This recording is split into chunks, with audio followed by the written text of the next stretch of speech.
Welcome back to the Exponential Athlete Podcast. Today, we're going to go into part 2 of the Anatomy of Excellence series on Tiger Woods. We're going to focus today on what I call the 15th club. So there are 14 clubs in the golf bag that you're allowed to use. The 15th one is our mind, or the other less tangible things that are out there. So this is another tool in his arsenal, which I believe to make him the greatest golfer of all time. His mind is truly what separates him, more so even than his physical nature or his ability to shot make or any of these types of things. So first, we're going to touch on what motivates him. Why is he so compelled to practice? Why is he pursuing greatness in the way that he does? I was personally surprised at how many different forces were pushing him towards achieving his goals. Next, we're going to talk about specifically the constructs he uses to get into a different mind space than anyone else. We're going to see a familiar friend, the alter ego effect, take place. I think it's less intentional from Tiger's perspective than it was for Kobe, but it still does present itself here as well. We'll talk about his very unique memory, how he leverages visualization, and some of these other tools in this toolbox to help him execute very improbable shots, but also helps him keep this advantage when he has the lead, or step on the throats of his opponents when he's pursuing another victory. Next, we'll touch on his philosophy and eventually his strategy. So his philosophy goes into his view of failure, how he builds confidence and things along those lines. And then strategy is the system that he puts in place for him to achieve this success over time. Of course, none of this is perfect, but by looking at this and evaluating how he approaches the game of golf and greatness in general, we start to be able to make a frame for ourselves to think about what we'd want to include in our game, what might be a drawback or a detriment for us to include that he does include as well. I also want to make sure I mention, I forgot to at the end of the last episode, that all of the documents, all of the books that I read, all the videos, all the podcasts are in the show notes for this podcast as well. So if you want to go in more depth, that is the place to do it. This is not a biography. This isn't the story of Tiger Woods. This is specifically focused on Tiger Woods' greatness and how he pursues it. So it's a little bit different than me just sitting here and telling you a story about him. All right, let's jump into part 2 here. The psychology of golf goes a step further than course management. It entails mental toughness, self-confidence, intimidation, gamesmanship, conquering inner demons, instant recall of past successes, and being able to quickly purge failures. It is the game within the game. These are all things that Tiger does unbelievably well. He, more so than anyone, has mastered the psychology, the mental game of golf. And that's what this sequence is going to be all about.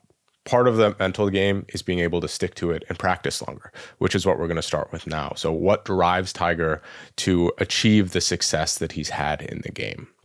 And here's a little bit on Tiger, just starting off thinking about how he approaches or what he's feeling in a tournament setting. You might find this hard to believe, but even when I'm grinding on the final 9 of a tournament, I'm having a blast. Admittedly, some players are more demonstrative with their enthusiasm. Part of my competitive pressure is pushing myself to the limit. It's an inner conflict with which every competitor can identify. So Tiger finds joy in competition. He finds pleasure in pushing himself and these types of things. And that is the starting place for a lot of his drive and motivation. When I was going through and looking at the things that drive Tiger Woods, I was kind of surprised. There were a lot of different factors that were really motivating for him. And I think that this is really good. It's important for us to have multiple levers for us to pull when we're not feeling that motivated. So the first thing that we're going to focus on is Tiger's love of competition, but it's not necessarily competition. Competition is a means to an end for Tiger Woods. Competition is a means for Tiger Woods to push his limits and find what he calls the edge.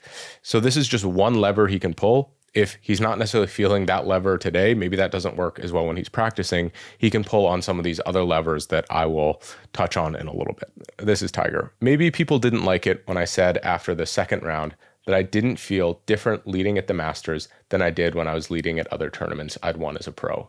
I felt the same because I wasn't playing for the crystal and I wasn't playing for the green jacket. And I wasn't playing to be the first minority golfer to win the Masters. That was all there, but it was background. I was playing for the joy of competition and for the hunt. But the hunt was to bring out whatever talent I had. The hunt wasn't for a trophy. If I did what I felt I could do, everything else, all those honors and gifts and trophies, would take care of themselves. This reminds me of a quote that I heard from Rafa Nadal. So Larry Ellison, the billionaire, he also boat races and does all this stuff. He asked Rafa if he likes winning or what he plays tennis for. And Rafa said that he plays for the hunt. So he plays for the battle. And that's very similar to Tiger Woods. It's not necessarily the trophy that Tiger cares about. He cares about testing himself and his limits. He's chasing the thrill of being on the edge, and the best place for him to find the edge or this thrill or what his personal capacity for success is in the heat of competition leading a golf tournament. So it isn't necessarily a love of competition itself. It's a love of pushing his boundaries. And competition is generally where he finds that the most. This is Tiger again. The one thing above all was that I enjoyed the feeling of being on edge. I enjoyed the rush of having everything on the line. I liked having a putt to win. It was on me. To me, that was fun. If I was playing a 72-hole tournament, it had to be a 4-round marathon to get to that one point, and to have it come down to one shot. I learned as a young golfer that I wanted to be in a position where my winning depended on making the shot when I needed to, rather than winning because another player made a mistake. The feeling of coming through was intoxicating. So you hear Tiger here talking about that exact phenomenon, chasing that edge. It was the whole tournament. All 4 rounds previous were to get to that end state, to get to that point where he felt like it was all on the line. That was where he truly tested himself. And if you look at his record, especially in closing out majors, that's where he succeeded the most. It could be that he relished that part so much, he enjoyed that part so much, he felt like that was what he was meant to be doing so much, that he really performed so much better because other people were not used to being there as often as Tiger Woods was. And they also probably didn't enjoy it. They probably felt more nervous. They probably felt some of these other phenomenon. I love being in contention and everything that entails, even the pressure. That's what it's all about. Knowing that you have to execute and doing it. That's why we play. If you don't enjoy it, then maybe competitive golf is not for you. I would argue a lot of professional golfers, based on this definition, maybe competitive golf isn't for them, because I think Tiger Woods is one of the few people that truly relishes in this.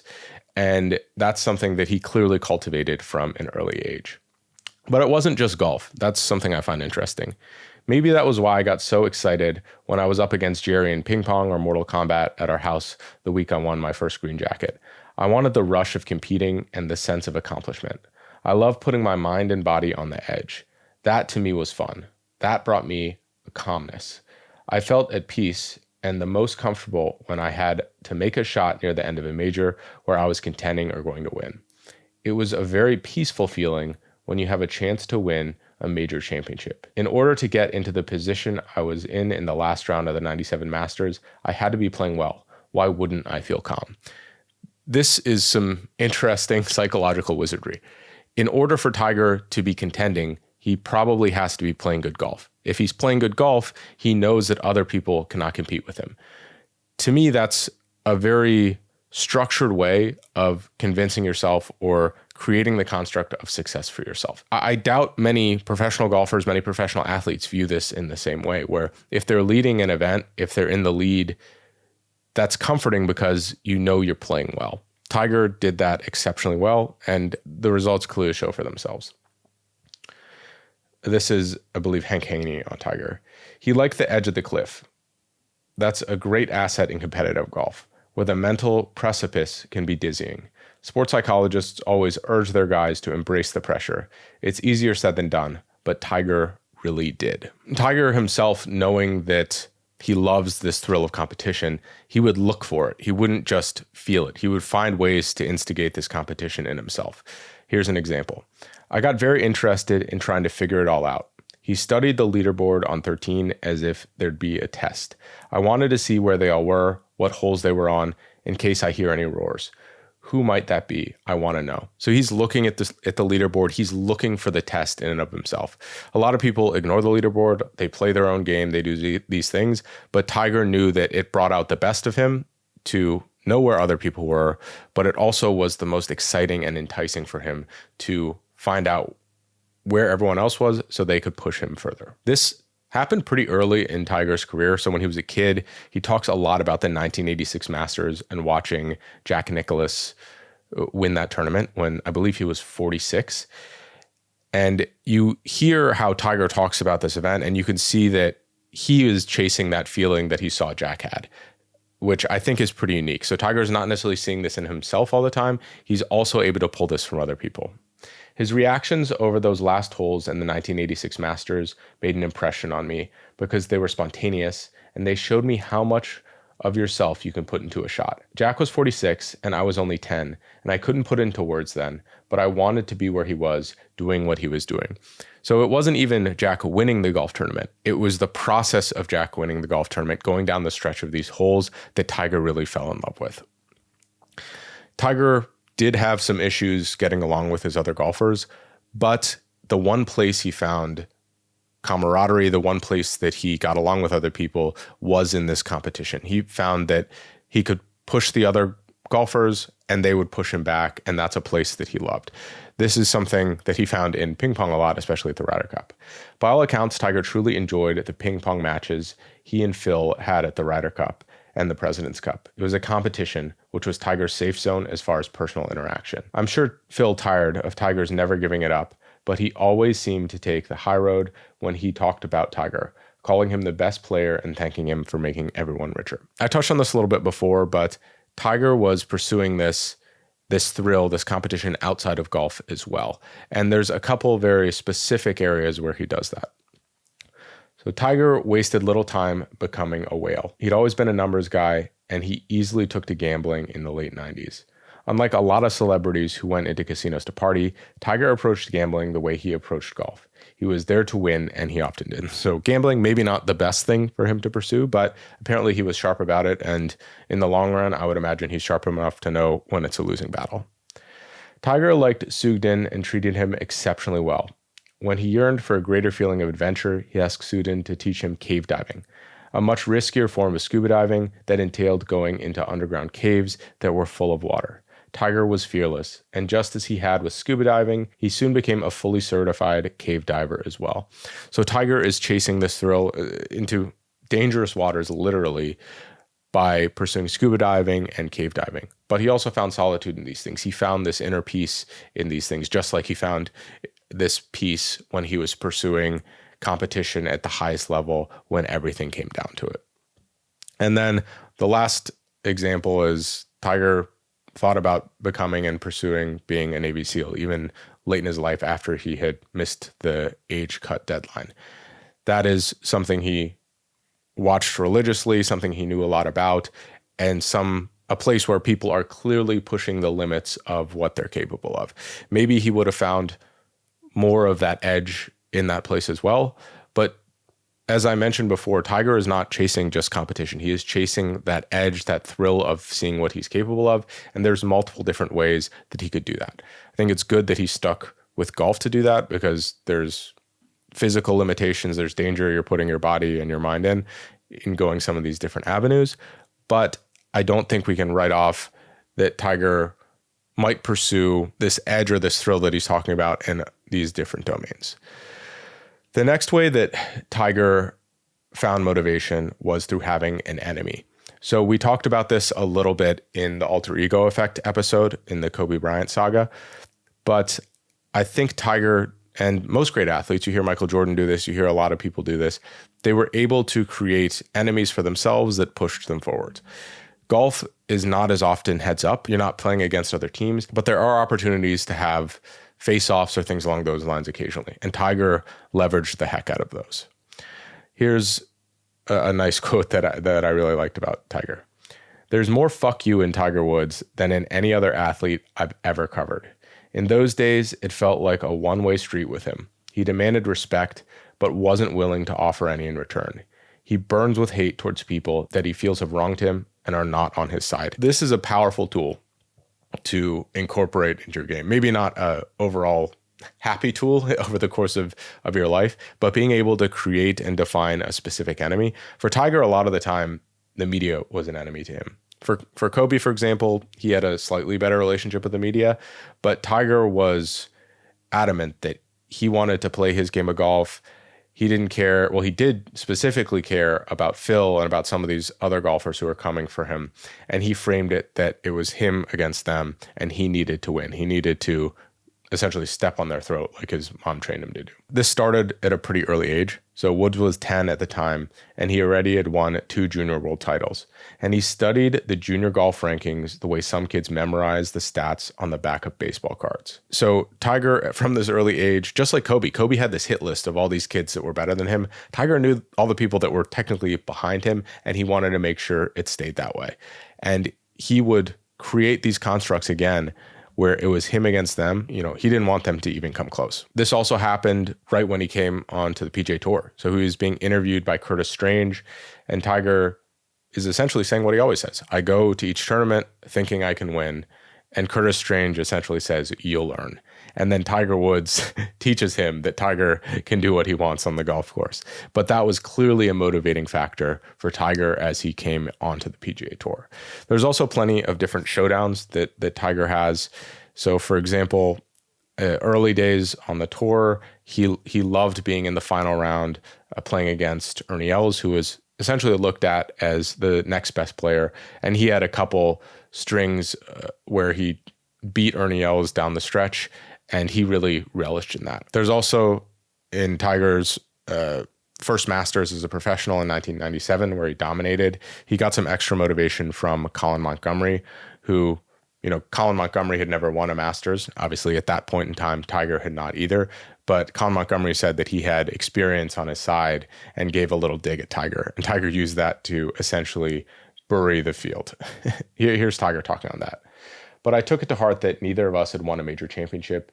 And when he went out there on Saturday, and if anything, his comments only strengthened my resolve to play my best golf the rest of the way. The last thing Butch Harmon, did as we left the range was remind me of Monty's comments the day before. There's another example with Stephen Ames. So Tiger and Stephen Ames are playing head-to-head in one of the match play competitions, and Stephen Ames essentially says anything can happen with how Tiger's hitting it. And then Tiger goes and proceeds to beat him, I believe, 9 up, which is almost as bad as you could possibly beat someone in match play. So you win each hole. The best you can do is win 10 and 8. Winning 9 up is something that is unbelievably impressive. He really put his foot on the throat of Stephen Ames there. Phil was probably the one who was motivating Tiger the most. There was a point in time, especially later in Phil's career, when he started winning majors, that he was giving Tiger a run for his money in terms of major success and career success. Obviously, Tiger did not like that.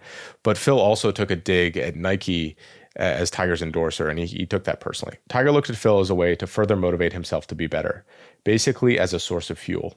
In 2003, when Phil made the comment that Tiger was playing with inferior equipment, I didn't think it was as a calculated slam by Phil as an endorser of Callaway equipment on Tiger as a Nike endorser. Rather, I think Phil enjoyed noting correctly how slow Tiger had switched to new technology, like the largest headed drivers, and how Phil's view as an early adopter, Tiger was slightly handicapping himself.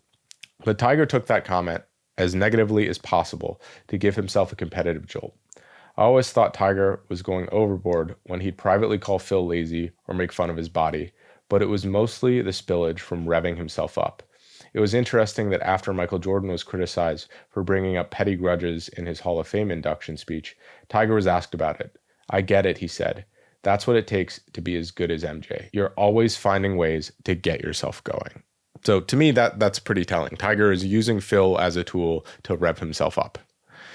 Tiger even had the experience of revving himself up at the expense of his hero, Jack Nicklaus. So, Jack is talking about Tiger, saying Tiger's going to break all these records.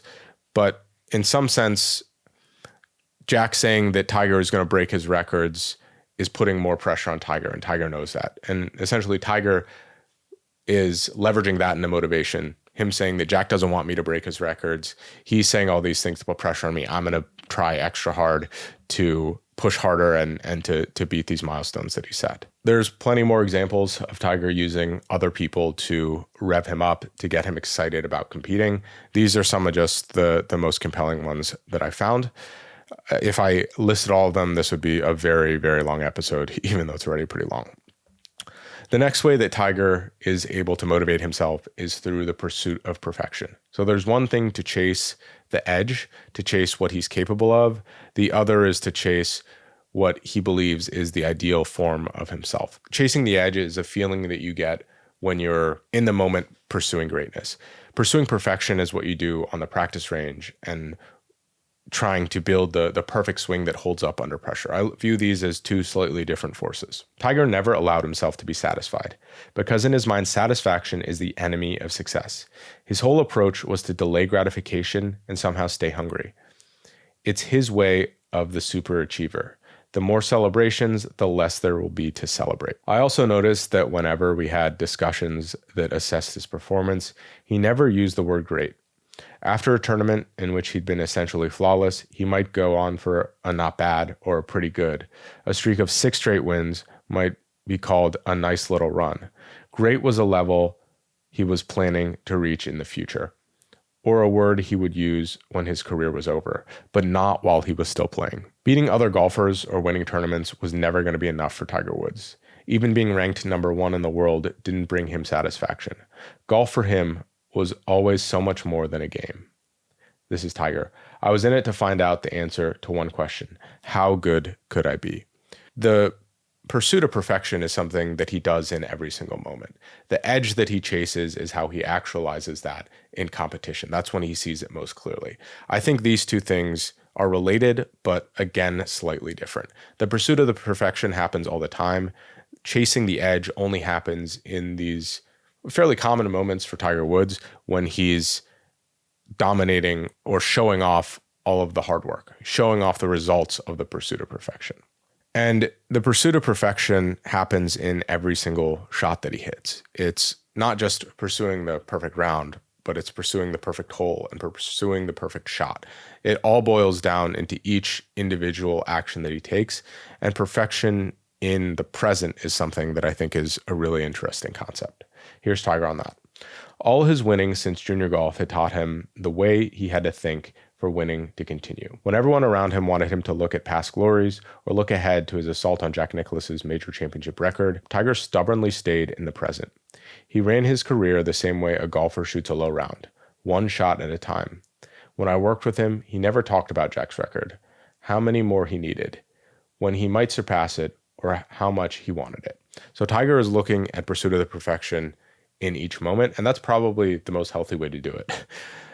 Golf is something or a sport where you can't reach perfection. Most sports, unless you're bowling or throwing darts or something along those lines, it's amorphous enough that you can't find perfection in them, but you can still always pursue it. And going into golf, you know you're never going to reach perfection, but it's still admirable and it's still inspiring that Tiger wants to pursue this perfection when he knows it's unattainable. I think that that's a really fascinating concept, is that he's pursuing this, but he knows he'll never get there, but he's still willing to go through with it because he knows if he pursues perfection better than anyone else, he will be better than anyone else, even if he doesn't reach that perfection. It's been for one objective: to get the most out of myself. I wasn't in the game for the trophies. I was there to find the answer to one question: how good could I be? I suppose I was searching for perfection, although that's not attainable in golf, except for in short stretches. I wanted total control over my swing and hence the ball. My goal, and it may be unattainable, is to groove my swing to the extent that I play my best golf all the time. There it is in Tiger's own words, his pursuit of perfection. And what perfection means to him, it's not winning tournaments. It's not something that he really doesn't have control over. So winning a golf tournament, there are other people involved. You have to play against them. They could have the best series of rounds of their career. But Tiger is in pursuit of complete control over his golf ball, which is something that is completely within his control. What I came to realize was that Tiger had to be judged in the context of what he was trying to accomplish, which was to be not just the best golfer in the world, but the best golfer he could be. In his case, the latter was a much higher goal. He was after something unique, something others couldn't realistically aspire to. I also think it's fascinating how Tiger approaches this pursuit of perfection. Very much like Kobe Bryant, Tiger, if he saw a flaw, he would jump on it immediately. He would want to make that change, even if it meant that he would regress in the short term. He would win less tournaments, he would win less majors. He wanted to pursue that perfection as quickly as possible. Right here is an example. No, he told Butch, he didn't want incremental change. He wanted a total remodel. He'd be setting old adages on their ears. For Tiger, it wasn't how many, it was how. It wasn't broken, but he fixed it anyway. So Tiger is pursuing this perfection in spite of his short-term performance. He's looking at things over the course of his career, which is interesting. There's this contrast between him living in the present moment and trying to hit the best shot every single time, and also him thinking about, how do I hit the best shots over the course of my career, not just now, tomorrow as well. And he is a master at balancing that, at figuring out, okay, I want to have the most long-term career success. What can I do to do that? And how do I put that into action as quickly as possible? Tiger's willingness to go along with Harmon's plan to create a new swing floored his coach. So this is Tiger reinventing his swing after he won the Masters by the largest margin of victory ever. Most people thought he was crazy, saying, why would you change what clearly is working? But Tiger had a different idea. It's common for elite athletes to constantly look for ways to maintain their edge and refine their skills. But there was no precedent for an athlete at the top of a sport to step down from the pinnacle for a prolonged period of time in hopes of getting better. In so many ways, Tiger was mature far beyond his years when it came to golf. He was also a risk taker, abandoning the swing that had enabled him to conquer Augusta at age 21 would expose him to harsh criticism and force him to endure something he wasn't used to, losing again and again. So all of this loss, which, he compared to the average professional golfer, he was winning dramatically more than they were, but he was prepared to sacrifice in the short term for the benefit of his long-term pursuit of perfection. It wasn't as if I hadn't worked consistently on improving my playing. It was a work in progress, and I figured maybe it would always be. So that's the philosophy that Tiger brought into this. He realized that all of golf is a work in progress. Whether it's a short term or a long term, you're always going to be working. So why not work towards the ideal all the time? So that, again, might mean slightly less wins in the short term. But if all of this is a work in progress, who decides what the short term is? Is the short term 6 months? Is the short term 3 years? Is the short term 5 years? And Tiger was able to navigate that to what he found to be optimal for him in his progress. So maybe Tiger's short term is 5 years. He wants to maximize his winning in that period. That means in those first 2 years where he remodels his swing, maybe he doesn't win as much, but he believes that working and making these changes over the course of that 5 years will maximize his performance. In order to win more majors, he needed more control off the tee. So what worked for him at Augusta might not work for him at the US Open, the British Open, or the PGA Championship. Most likely the US Open, which is the one that he really wanted to win badly next, because you need to be slightly straighter off the tee. It's a little different after they redesigned Augusta, but that is something that he was thinking more broadly about. His version of perfection is winning all of the majors and dominating in all of them, not just winning at Augusta National at the Masters. Something that kept coming up in a lot of the books that I was reading was about how maintenance was a key word for Tiger. He hated the idea of maintenance. Maintenance meant that he had made it, that he was done, that he had figured out golf.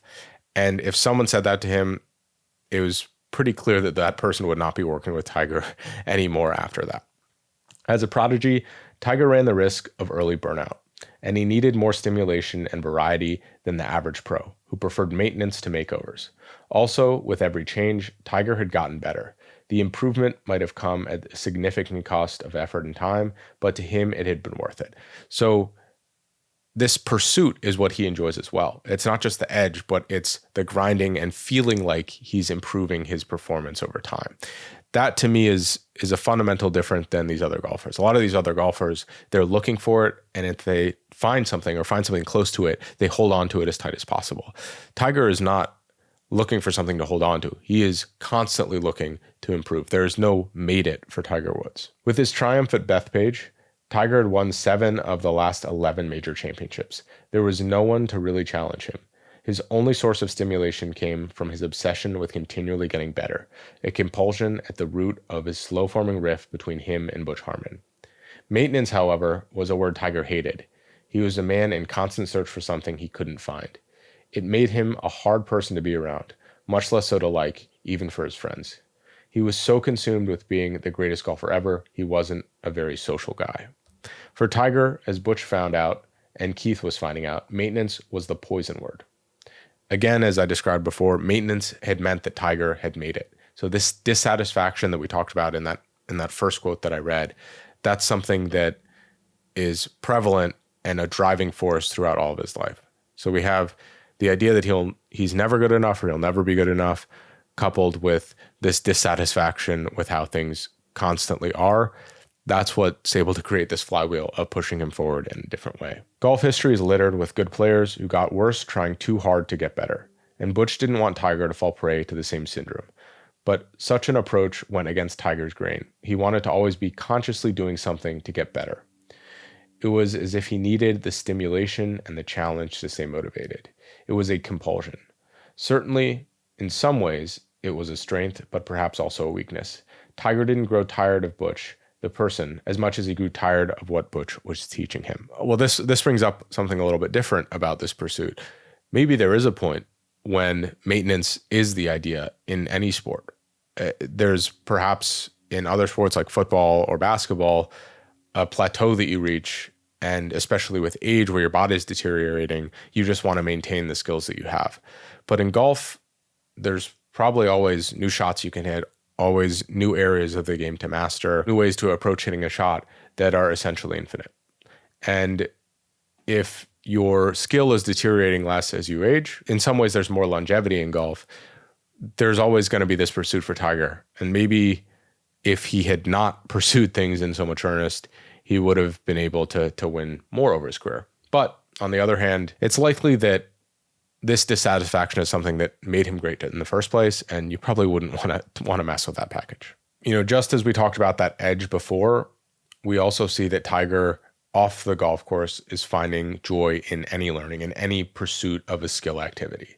During the holidays, Tiger and Elin stayed at my home in Park City for another ski vacation. He was a lot more sure of himself than the first time and was obsessed with improving. He kept saying, "Watch me, I've got to work on my turns." He was still in learning mode, his happy place. I think I used that quote before, but I really like that. We don't just see this in his golf.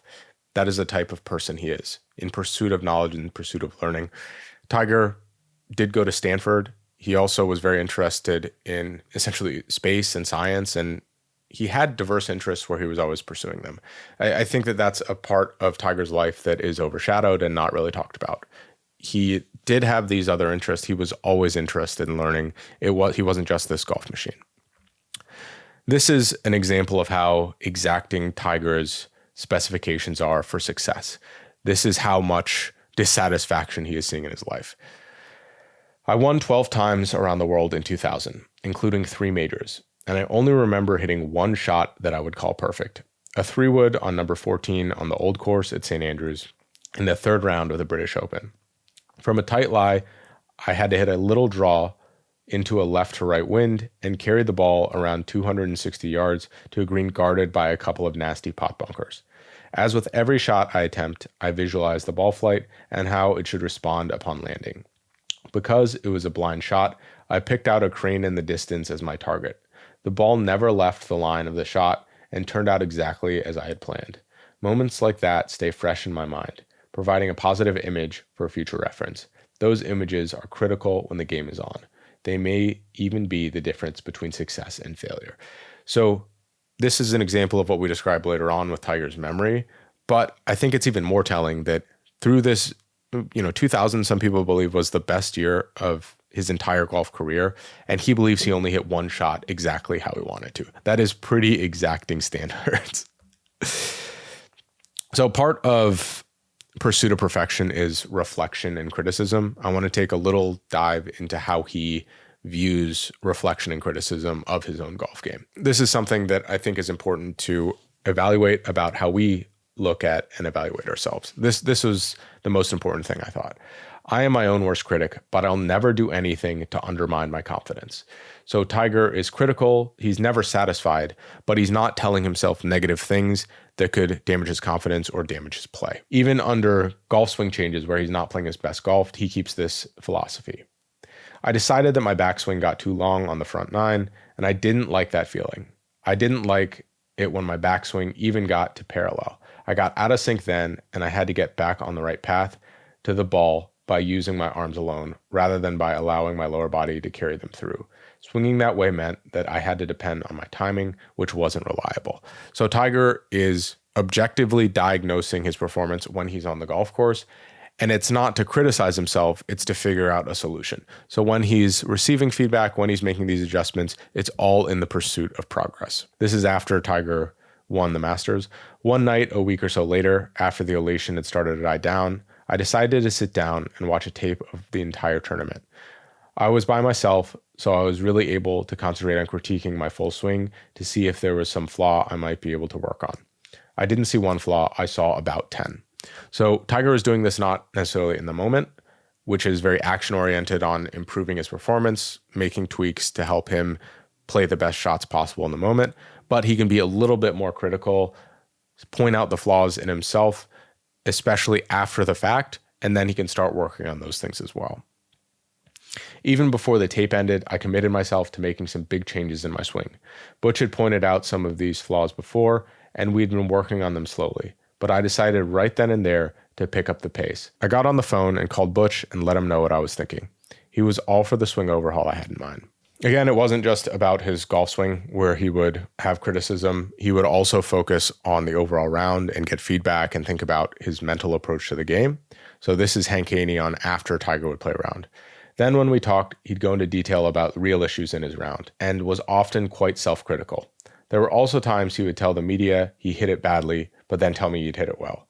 I never knew what to expect after a round, but he was good at explaining how he felt on the course and what thoughts or moves he felt he could handle or couldn't handle under the heat of competition. So this is really good feedback that he's getting, but it's coming from self-awareness that Tiger is having. There was also a point when Hank Haney essentially sent Tiger a really stern, critical email of how he's approaching practicing, how he's approaching his team, how he was essentially giving up on himself in certain circumstances. And Tiger never responded to the email. He never told Hank that he read it. But Tiger's wife at the time, Elin, told Hank that he really enjoyed the email. He read it twice. So Tiger is reading everything, including in the media. He's watching all the TV. He wants to know what's happening, but he's not always forthcoming with everyone about what he's getting from that. He's taking all this information in and processing it in a way that is most useful to him. Here's sort of a last example of Tiger going through and evaluating a round. This is a more positive one rather than being super critical. Going over the round later at the house, hole by hole, I concluded that I had played smart strategic golf as I had planned coming into the Masters. It was the style that Nicklaus advocated for at Augusta, where he knew so many players would beat themselves by making mental errors and taking unnecessary chances. So he's not necessarily just critiquing and evaluating how his swing looked, the shots he hit, but also the strategy going around the course. So we get a little bit of a masterclass at Tiger getting feedback. So he's not just looking at his swing, which he does pay attention to, but also how he was feeling and thinking about shots on the course and his course management and strategy. So there's two more forces that really drive Tiger Woods going forward, and I want to touch on them maybe a little bit quicker than the last couple sections. But again, I want to highlight the breadth of things that are pushing Tiger. So, first we have his pursuit of this edge. The next is his pursuit of perfection. The third thing is innovation. So it's not enough just to pursue perfection. He wants to do things in his own way. He wants to do them differently than people had ever done them before. At the same time, Tiger took a lot of pride in changing the way pro golfers were perceived. He liked being one of Nike's so-called golf athletes. He liked being considered buff. He liked using terms from other sports like reps, game speed, taking it deep, or getting good looks, and applying them to golf. And he liked the impression that his swing was so violently athletic that it put him on constant guard against injury. So one of the first ways that Tiger was able to innovate is in equipment. So yes, Phil was making fun of Tiger for not using new technology in terms of driver club heads, but Tiger was one of the first, if not the first, to put the Nike resin ball into play, which is essentially the ball that transformed all of golf. There's all this issue now with golf rollbacks, and I believe that all started with this cord ball rather than a wound ball. And also, I should say that Tiger was using older technology because he didn't need the new technology to dial in his swing. He was already driving the ball significantly further than these other people, and he felt he actually lost control over the golf ball when he was using newer technology. There are so many ways to get an edge, and technology is one of them. I'm very open-minded towards any innovation that can potentially make me a better player. This started as a kid, and this is Earl talking about how Tiger was with his equipment. And do you know who was the harshest, most demanding critic? Tiger. He wanted it to fit right. His insistence on correct fitting caused me to promise myself that I would always see to it that Tiger's equipment was the right size for him through his growing years. I use a full swing golf simulator at home and find it very helpful. I can play PGA Tour courses, and I can set conditions to be firm or soft on the fairway and on the greens. The data available tells me if I'm getting where I want to with my swing. I can find out about my launch angle, spin rate, ball speed, spin axis, face to path ratio, and much more. The information helps me dial in my equipment as well. So Tiger is looking to use any advantage he can. He talks a lot about how when he started working with Butch Harmon, they started using video technology to analyze and adjust his swing. That at the time was fairly novel, and he was in front of that trend quite a bit. Now they're using things like TrackMan, like FlightScope, like this full swing golf simulator to get even more detailed data. There is also a drawback to that, which Tiger talks about. Launch monitors relied on too much can be dangerous if they move players away from trusting their golfing sense. So Tiger is very aware of this threshold of what's too much technology versus not enough.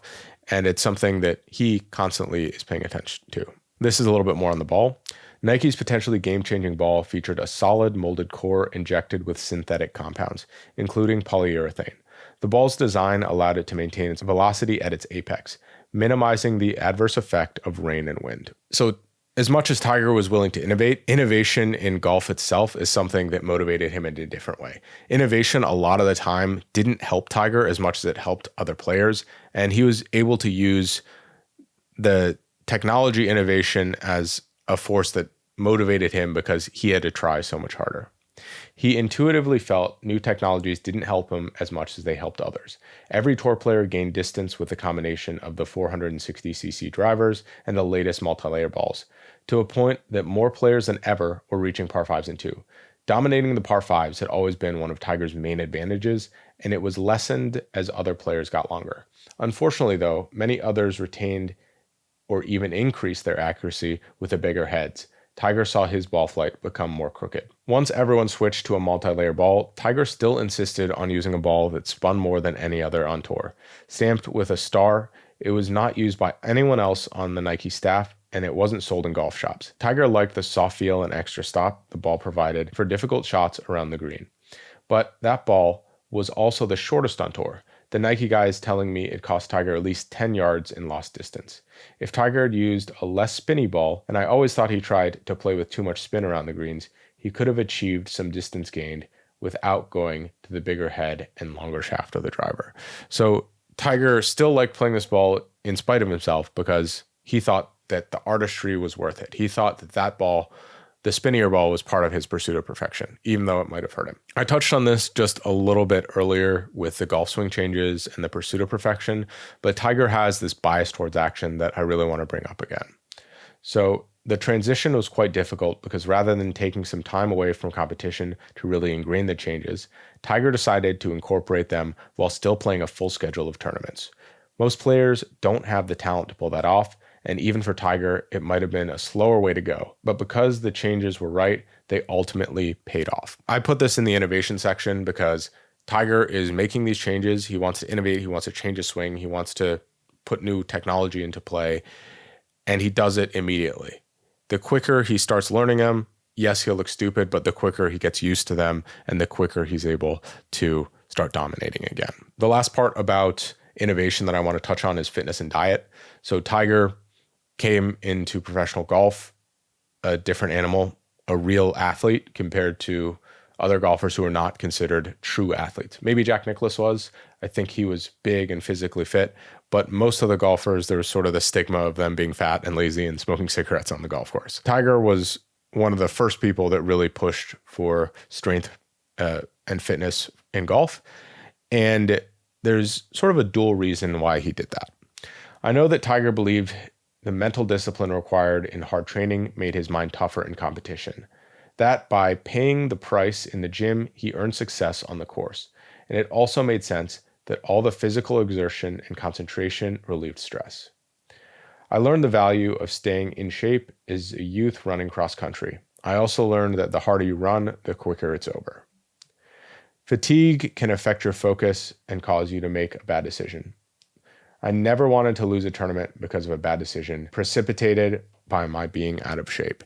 So Tiger is looking at fitness as a way to strengthen his mind. This is I wouldn't say a new concept, but is a concept that probably was relatively new to golf when Tiger brought it in. He is innovating in the space, and that's something that is motivating for him. He's finding these different ways to strengthen his mind, to strengthen his body, to improve his golf game that other people are not doing. Tiger also found that strength was really important for his golf game, a lot more important, he believed, than pretty much everyone else. It's hard to overstate how much of an advantage my length is for me, he would say. I needed to develop my muscles for consistency.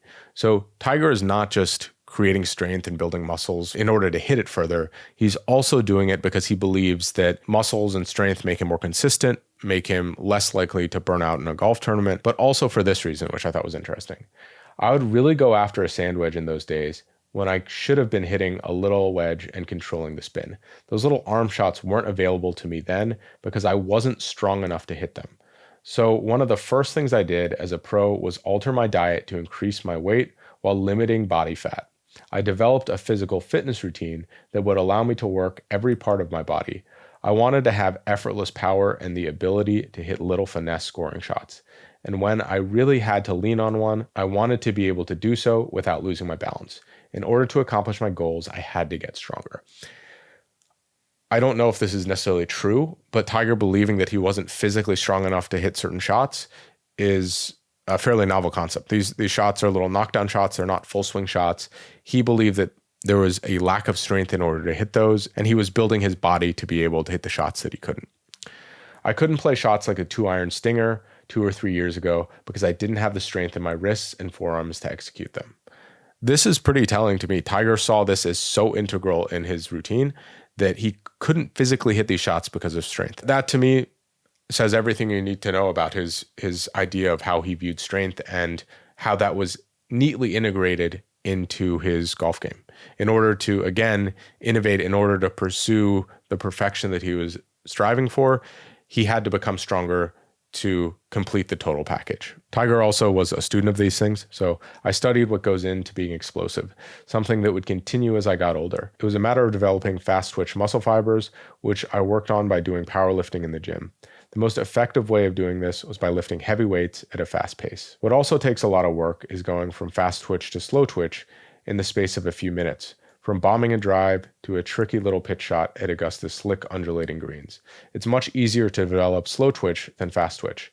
I trained to develop more slow twitch muscle fibers by doing long endurance runs and by lifting at a slower rate of speed when training fast twitch. So clearly related to fitness and strength and conditioning, Tiger is trying to innovate, and those innovations are something that drive him forward. He wants to win at golf in a different way than people did before, and he wants to be recognized as an athlete, not just a golfer. The last thing that I think drives Tiger in a very unique way are his goals, and his goals are set very different than what you might think. A lot of people focus on Tiger's pursuit of Jack Nicklaus's record of 18 majors.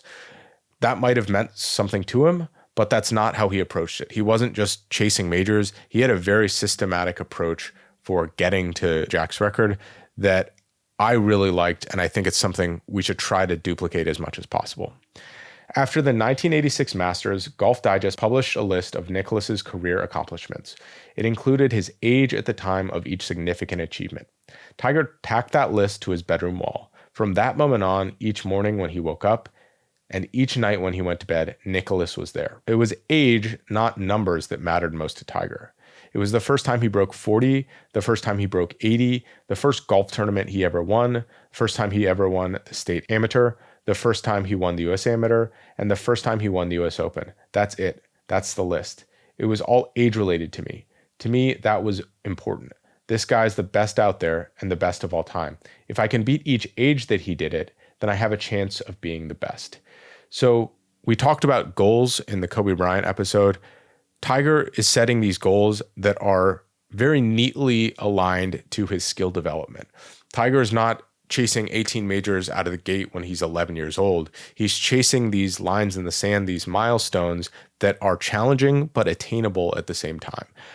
If we can create or project out what we want our success to be, and we set a benchmark for that as we go, I think that is an unbelievably effective way of goal setting. We're essentially setting a benchmark and a reasonable goal with a certain time frame, and we're going forward.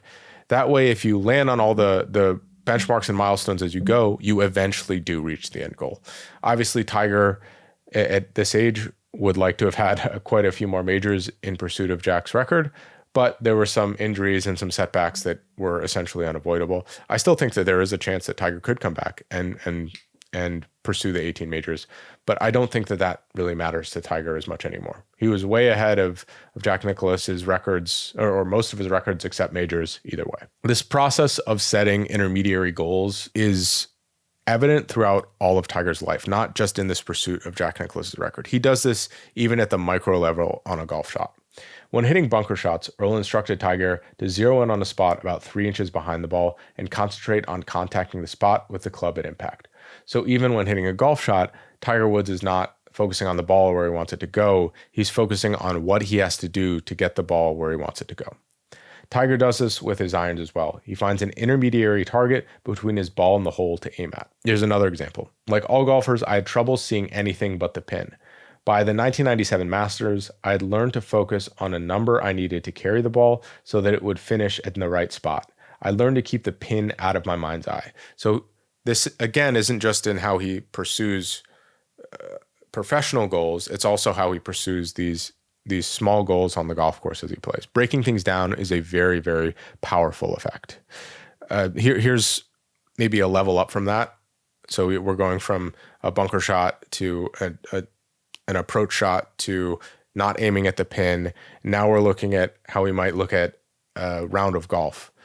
I wouldn't have played myself out of the tournament. All I needed to do was handle the par fives, make a couple birdies, and I would be off to a good start. I kept reminding myself again and again that this wasn't that hard. I kept telling Fluff that this was the goal. So rather than focusing on what he shoots, he's focusing on the individual hole scores, how he approaches each individual hole. All these little intermediary goals lead up to a really good score over time. This is the last example I'll use related to this, but this is how he looks at it over the course of a round. 3 years later, I took a 10-shot lead into the last round of the 2000 US Open at Pebble. My goal that day was to not make a bogey. So his goal isn't to win the golf tournament, it's not to make a good score, it's to not make a bogey. I got into the mindset of hating to make bogey, and I was bogey-free through the first 15 holes.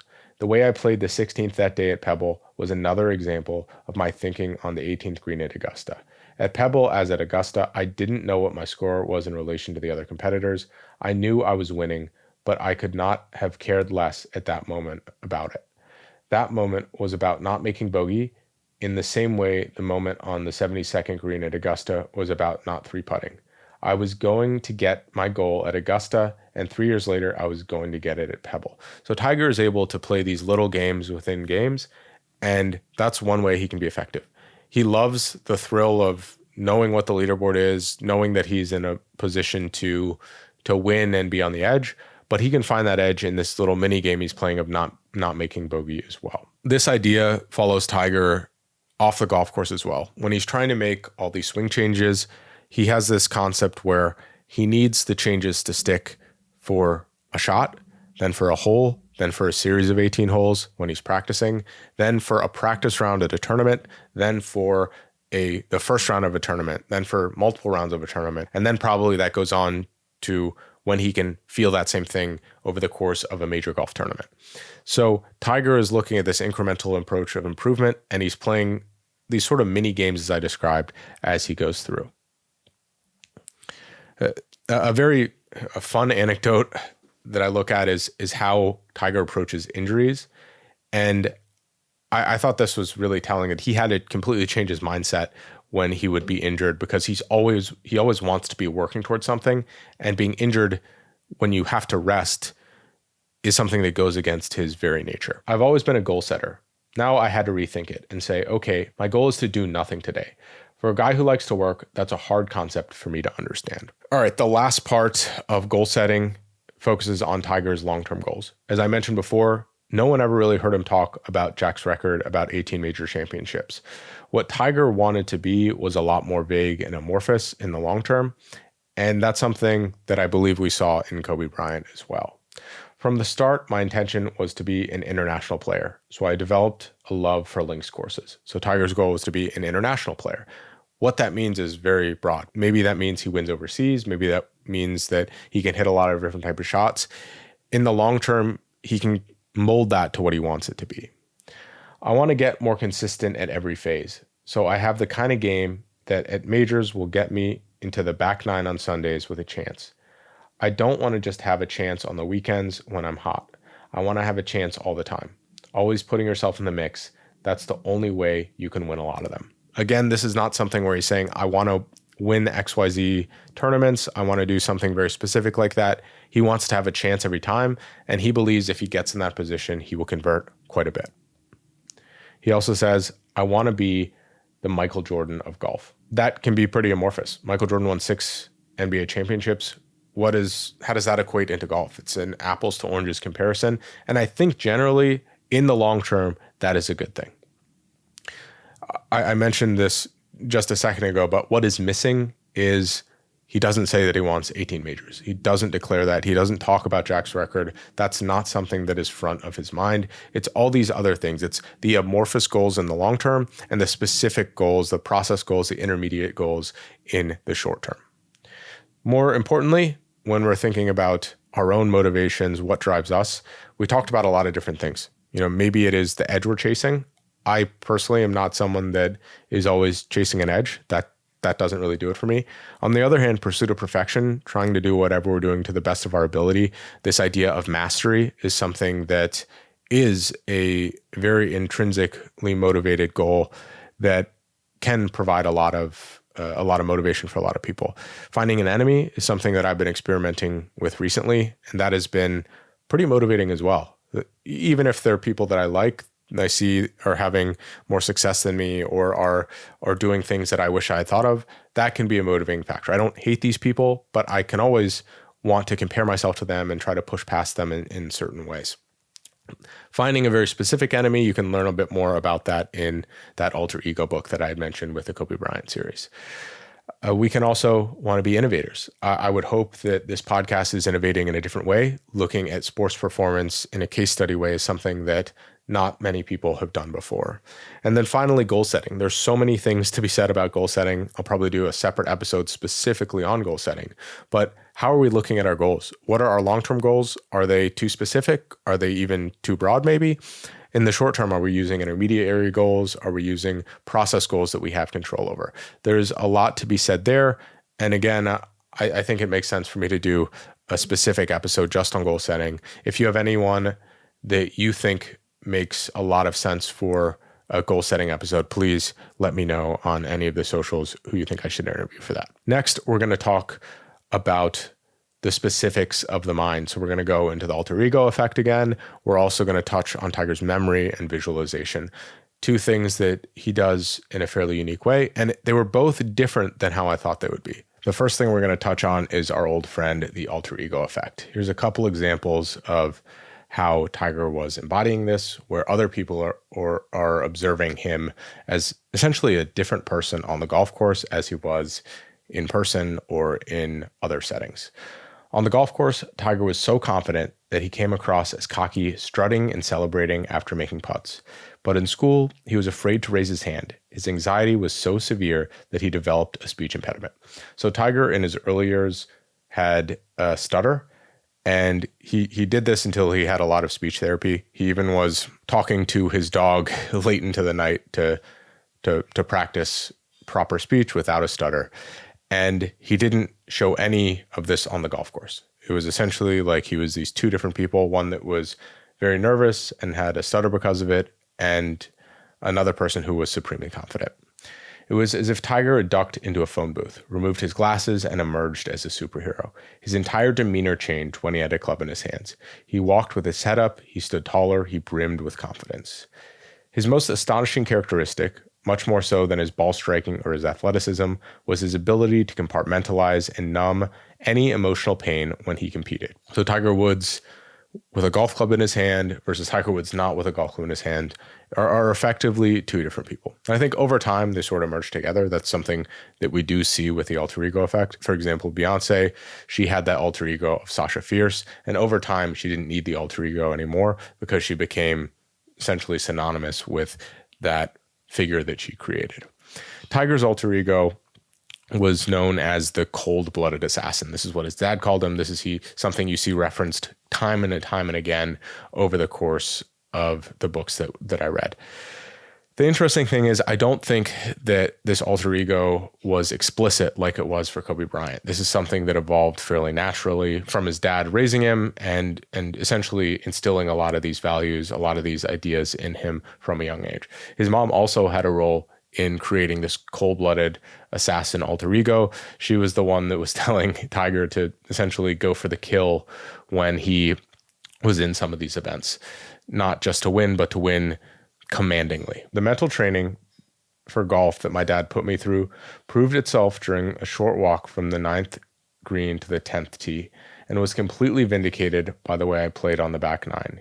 He had trained me to be what he sometimes called a cold-blooded assassin on the course by applying more of the principles he had learned to and used while in the military. So there's a chance that Earl was familiar with the alter ego effect or creating these personas. If he was, pretty interesting that that is a tool that he chose to endow Tiger with throughout the course of his career. There was a difference between winning and beating. I wanted to win, sure, but I also wanted to win by as many shots as possible. My mom liked me to quote unquote stomp on the other players, to use her word. I started to become what my dad called an assassin on the course. I developed an attitude like that at an early age without intending to. It's just who I was. The more pressure there was in a tournament, the more I had to make a shot to keep the match going or to win a match in a tournament, the calmer I felt. So Tiger, again, is embodying this alter ego that is ruthless in competition, that can dominate and get calm when the stakes are high. I needed to do everything I could to give myself the best chance at playing a clinical round of golf, to be that cold-blooded assassin. I could have easily gotten too emotional heading out into the last round if I'd thought too much about my dad. I wanted to do him and my mom proud, but to do that, I needed to create some emotional distance for Sunday. So this is the final round of the Masters in 1997 when he went on to win by a tremendous margin. Tiger on the golf course equates emotion with poor performance. He wants to be clinical in his round of golf, and this cold-blooded assassin is what helps him to accomplish that goal. This is Hank Haney on Tiger's alter ego or his ability to compartmentalize. I think one of Tiger's gifts was the ability when he needed to turn off emotion. It was why after a tantrum, he could still be serene over the next shot.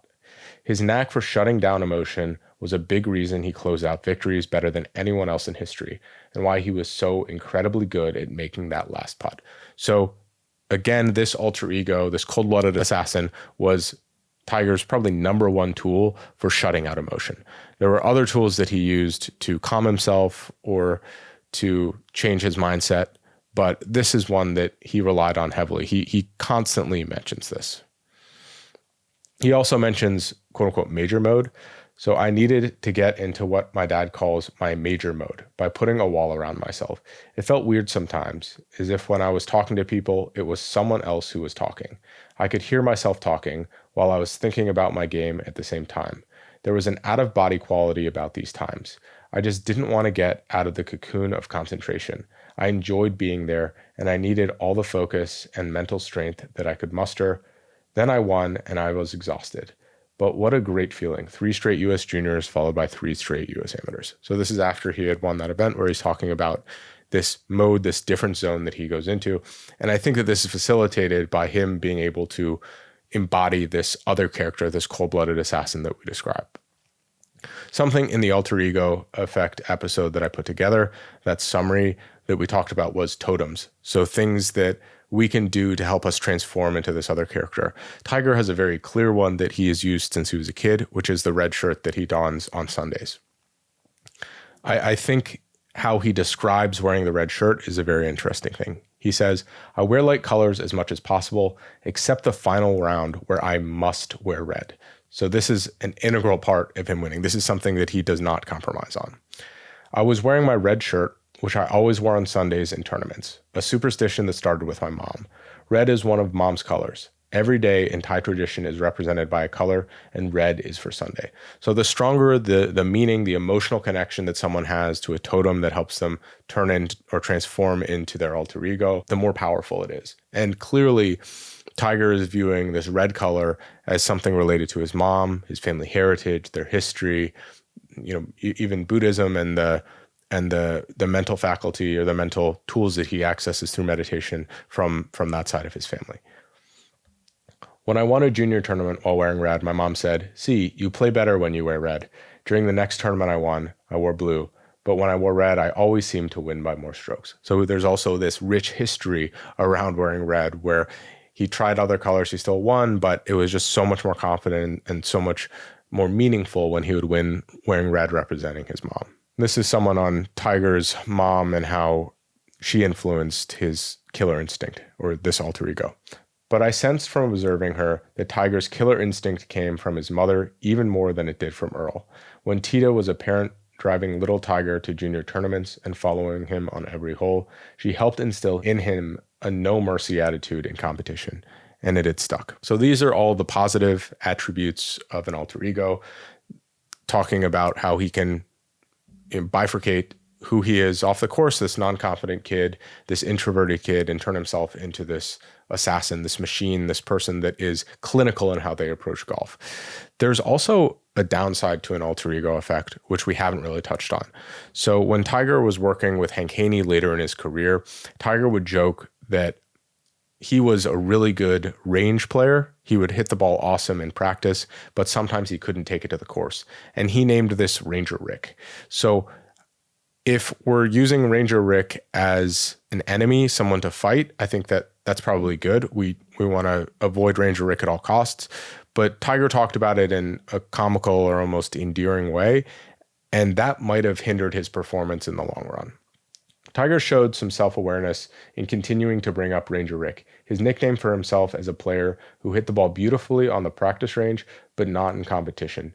Usually the comment came across as a bid for a laugh, but I saw in it an acknowledgement that he was feeling the pressure of being Tiger Woods. So this could have been something that Hank Haney as a coach could have intervened with. This is a psychological construct that he created that might be holding him back. He is, again, the greatest golfer of all time. Who am I to say that he was doing something wrong? But this could have been something that he could have built around, framed this as an enemy rather than a part of himself, and separated himself from this Ranger Rick character and used that in a powerful way. I think if Tiger was more familiar with the alter ego effect, really went into the nuance of it, he could have created distance from that rather than looking at it as part of himself. The next place that Tiger was able to really carve out an advantage, and we see this in quite a few athletes, is in their memory. So Tiger is able to recall some of the greatest shots he's hit, even if they aren't part of his greatest victories. He's able to leverage these into good feelings over a shot or learn from these mistakes. And he's completely unemotional about how he does this. So he can look back and evaluate things that he didn't do well without emotion, and he can turn on the emotion when he wants to remember something that he did well and really amp it up and really feel it and bring that feeling back again. He talks about this so much in the 1997 Masters book. This is Tiger. "The mind is like a computer with thousands of megabytes of memory. Store your experiences for when you'll need them again, because the game is a constant learning process. You should learn from your failures as well as successes. Ask yourself what you did or didn't do right in a situation. A lot of times, you'll find it's the same thing over and over again." As I mentioned before, Tiger has this absurd memory for shots he's hit. I don't know if he can remember every shot that he's hit, but he could probably remember the conditions or the surroundings or what was happening with almost every influential shot that he hit over the course of his career. To me, a lot of us, at least I wonder how he's able to do this. I can maybe remember the round of golf I played last weekend. I can maybe remember some highlights of a tournament that I played in, but I couldn't come close to remembering every shot. And I think that this probably is related to how his mind works, how much intent he puts into preparing for golf tournaments, remembering and visualizing all the shots that he hits and recalling them after. I've been doing a practice where I try to go through all of the shots that I hit over the course of a round afterwards and just work my way through. And that's something that I think is helping me build this memory, but also helping me build a reserve of shots that I can pull from. Tiger and a lot of the other great golfers, great athletes that I read about, they have this uncanny ability. And my question is, and I don't know the answer to, is that something that's inherent? Is that something they've developed when they were a kid and it's difficult for me to develop, or is that something that's completely attainable for all of us? Here are some examples. And on the 18th, I just kept in mind what Ian Woosnam had done in 1991. He's 5'4", and he took his drive right over the bunkers on the left side of the 18th. That stunned me when I first saw it while watching tapes of the Masters. I decided to do the same, hit it over the top of the bunkers. So it's not just his memory of his own shots, it's memory of other shots, other influential shots that people hit. And this is on Friday of 1997 on the 13th hole. He said, I'd seen that putt before, not because I had it during a practice rounds or in the Masters, but I saw the putt while watching at the Golf Channel studios in Orlando months before. I watched how all the putts broke. I wasn't concerned with other shots, but fast forwarded to the putts. I played a little less break than I might have had I not seen the putt on the previous telecast. I've always been thankful for Golf Channel for letting me come in and use the video library. Doing that sure made the difference for that one putt. This happened again with a putt he saw Ben Crenshaw hit to beat Tom Watson in the Masters with a different putt that he saw and knew how to read it. So there's two elements of that. First, he's going and doing all this research, watching how the putts break at Augusta. Who does that? I would argue Tiger is probably one of the very few, if not the only player that was doing that type of research for the round. The second thing is he remembered that. He remembered, and maybe he attaches the memory to the hole, right? Maybe he attaches the memory to the golf course and the situation or the day. And that's probably a fairly effective construct. I would love to ask him or ask other professional golfers, how do they go about remembering what happened in a certain circumstance? Maybe they remember, again, based on the golf hole and the characteristics and the situation. I sincerely doubt it's not connected to other things, but how do they connect the history of the golf shots to their mind? There's also tremendous power in recalling these good experiences. So in order to bring out the best performance, it's pretty valuable to be able to remember a similar situation. And Tiger, I really believe, is a master of this. He says, I'd played only 9 holes and had bad starts in final matches when winning 3 straight U.S. juniors and then 3 straight U.S. amateurs. Then I announced in August 1999 that I was turning pro and leaving Stanford after only my sophomore year. Now I was a professional golfer and I had quite a challenge ahead of me. He has all of that catalog, all of that history of winning those juniors and coming back in some really bad scenarios. The last USAM he won, I believe it was the last US Amateur, he came back from, I think it was 7 down in the last 18 or 6 down in the last 18 to win that match. So he has this catalog even as a young kid turning pro that he can rely on in 1997 when he played terrible in the first round of the Masters shooting 40.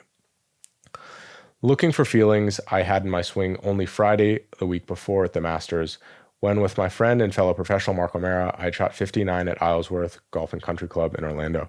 So Tiger, when he had played that bad first round in the 1997 Masters, he was trying to remember the feeling he had just the week before where he shot 59, where he carded one of the best rounds of his life, and he could remember how the swing felt, the sensations he was having.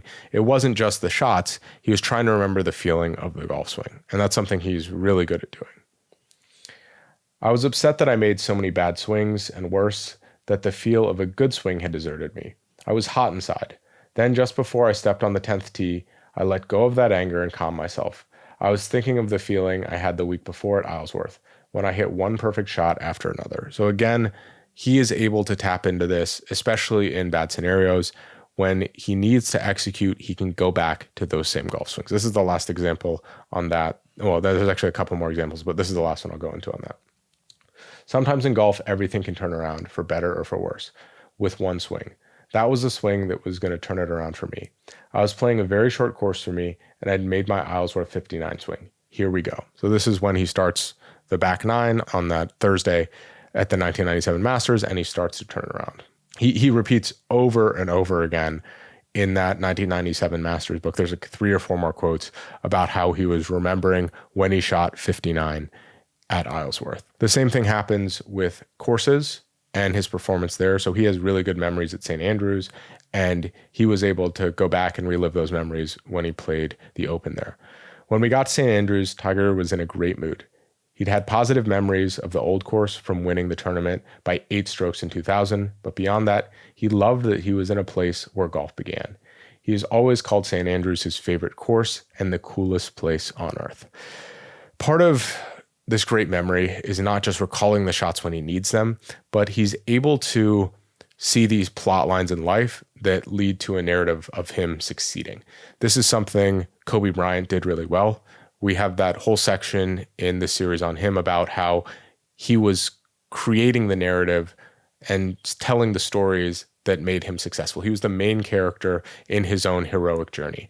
And Tiger doesn't explicitly do that again, but he has some elements of that I want to highlight. He needed to get more synchronization between his hands, arms, and body. There were similarities between what he was trying to do at 46 and what Butchie and I had worked on since we started together when I was 17. So Tiger is referencing what he was seeing in Jack Nicklaus that was similar to what was happening with him. Jack saw the article that McAllister had written because a friend staying with him in their rented house had put it on the fridge. Jack couldn't miss it. So the article that McAllister had written was saying that Jack was washed up at 46 and couldn't win another major. Then he shot a final round 65 and won his 6th Masters. It wasn't long after he sat down in the media center that he asked playfully, "Where's Tom McAllister?" Now, this is Tiger. I enjoyed reading about that Masters and the incident as I got older and thought more about playing in the Masters. Then Monty hit me with his comment on Friday evening before we played. Perfect. So as you remember, Monty was talking about how he had experience on his side going against Tiger Woods when neither of them had won any major championships yet either. So he was able to leverage this into, oh, this is what happened to Jack. This is what's happening to me. I'm going to create the same legacy. I'm going to tell the same story. This is another element. So maybe Bobby Jones was right when he wrote, at some point in a tournament, it seems destined that a particular player would win. So this is an element. This is a story that other people have told. This is something that a lot of people have seen where the tides are turning, and you can use that in your favor. If you see the plot line, if you see it in yourself, you can leverage that power. So this was Tiger's opponent when he was playing his last US Am. So this guy is way up, and he says, "It was mine. I had it in my hands, but he was teasing me." Armour said afterwards, "It was like he was following a script." Again, Tiger is essentially following a script that he is writing. His unconscious brain searched for a useful precedent and found it. It was 2005 again, 14 years before, after he'd shocked the world by surging ahead by 2 with his chip-in birdie on the 16th. Euphoria or something fogged his execution, and he'd finished, shockingly with 2 bogeys, and was pretty lucky to have beaten Chris DeMarco. So he resolved to not let this happen again. So this is when Tiger is, I believe, winning the 2019 Masters, his most recent major win. He is able to see the story that happened before and write revisionist history so it doesn't happen again. So he still won that tournament, but he fumbled down the stretch. And in this case, he is rewriting this new history so he doesn't fumble down the stretch. And this is the last one related to plot lines.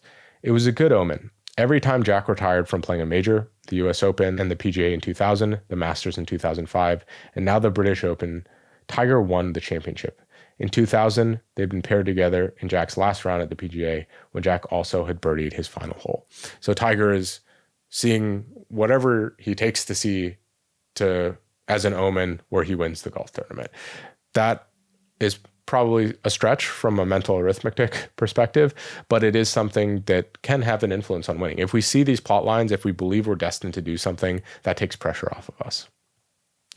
Tiger also does a really good job of creating relationships from known events. So he can remember specific shots, specific holes, but he can also create analogous scenarios from things he's done before. So there's really no new experiences. He feels some sense of comfort because he's hit almost every shot before, or a similar shot before in some sense. There's nothing that's truly novel. This is the short par 4 third at Augusta. It was like the 10th at Riviera in Los Angeles. You could drive the green if you hit a perfect shot, but if you didn't or tried to get cute with your second, you could easily come up short or go over the green and have an almost impossible shot to get up and down. So he's seeing this hole at Augusta similar to one that he has good memory of. I'd hit a similar shot on the 7th hole where my sand wedge finished 12 feet below the hole, and I made that for birdie. Below the hole, below the hole, below the hole. That was my theme. He also has a unique ability to remember shots that over the course of a tournament were inconsequential. So he, in a lot of the books that he co-authored, he talks about shots that he hit that he was really proud of, even though they were part of tournaments that he didn't end up winning. I think that's a unique power. We usually only think about the highlights on our way to winning, but he can isolate each individual shot for if it's good or bad. I took my sand wedge out because I could put a cut spin on it, whereas I couldn't put much cut spin on my 60-degree wedge because of the extra loft. I played a little cut spin pitch from on the green that held up, then rolled out. I left myself on top of the ridge about 4 feet from the hole. That was one of the most satisfying pitches I've ever hit at Augusta. Probably the best as far as the difficulty of pulling it off. It's not too often you get a chip off a green at Augusta. So this was one of the times he played the Masters. I don't think he won that year, but he was still unbelievably proud of the shot. This next part is focused on visualization. So Tiger talks a ton about visualization. Earl talks a lot about visualization, about seeing a picture of the hole and putting to it, about imagining yourself as in a teacup or in a tall glass, whatever it might be. But nobody, to the best of my knowledge, really described what that means. Are you seeing yourself? Are you in the first person? Are you in the third person? What angle are you seeing this from? Is it just that you're seeing it in your mind's eye? Are you smelling it? Are you feeling it? I think it's important to understand what visualization actually is and how it's different for some people. I was very surprised at what Tiger's version of visualization was. And I think that this was, at least for me, very comforting because I've always felt that I could not personally visualize well.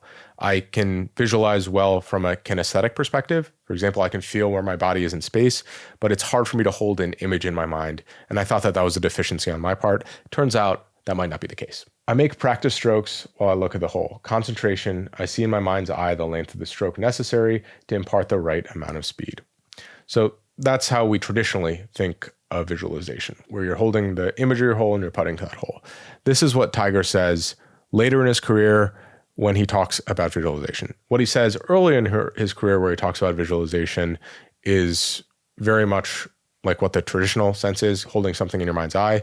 This was what I believe to be more honest because it's coming when he's a little bit less guarded.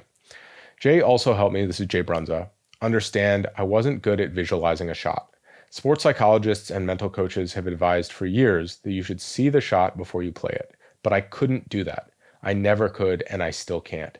I can't say to myself, okay, this is the trajectory I see. This is how the shape of the shot will look. My mind would run away. I saw too much, which isn't helpful for golf. Instead, I had to learn and to accept that my nature was to feel a shot with my hands and with my body. I felt what I wanted with my hands to do an impact and trusted that the feeling would create the motion to hit the ball to the spot I wanted. In contrast, Jack Nicklaus didn't pull the club back until he saw the shot he wanted on the green, until he saw the ball going into the hole. I didn't understand how he did that, just as I'm sure he didn't understand my approach. That was fairly liberating for me. I've tried to do that. I've heard everyone talk about how Jack saw the ball coming back from the target to the club head, and he wouldn't pull the trigger until then. That was so foreign to me in the idea of doing that. And I think that this is a little bit different for everyone, but one, you can practice the more formal visualization type things, but Tiger cannot visualize in the way that a lot of these people are describing. Just visualizing in general or having some sort of feel is going to be useful. It doesn't have to be the way that everyone is describing.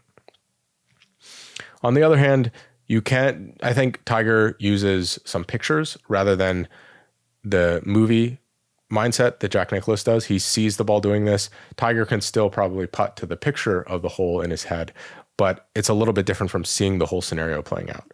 So one way Tiger can do this is by using these intermediary targets. And we talked a little bit about that before. I choose a spot where I want the ball to land and then form a mental picture of the ball actually traveling there. Again, this is not something that, there is conflicting evidence about what Tiger just said and what he's saying here. Tiger would visualize in a different way as well. He would put himself in scenarios and play them out rather than seeing things in his head. This is a good way to describe that. I also watched previous Masters that my parents had taped, and at Stanford, I practiced putting at Maples Pavilion on the hardwood floor of the volleyball court. I showed up there, putter in hand. That got a lot of laughs, but I didn't care.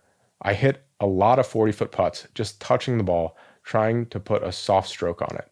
One thing was certain, I didn't want to tighten my grip and lose any feel. So Tiger is putting himself mentally in the scenario of practicing at Augusta and trying to physically get the same phenomenon. It's the same thing as pretending as you're a kid, you're hitting a 5-footer to win the Masters or to win the US Open or something along those lines. He did a lot of scenario planning like that, trying to make the scenarios as realistic as possible. This is similar to what Kobe was doing, where he would shoot shots and have his friends yell racial slurs at him, make fun of him while he's shooting, to get in a similar scenario and mental state of shooting a shot when it matters. Butchie and I talked during practice leading up to the Masters about shots I needed to hit on the holes. He would say, okay, you're on the 15th tee, drive it so that you'll carry the mounds on the right side. If I hit my spots on the par fives, I would hit my speed slots and come into them with middle to short irons and into the par fours with wedges. I would effectively turn par fives into par fours.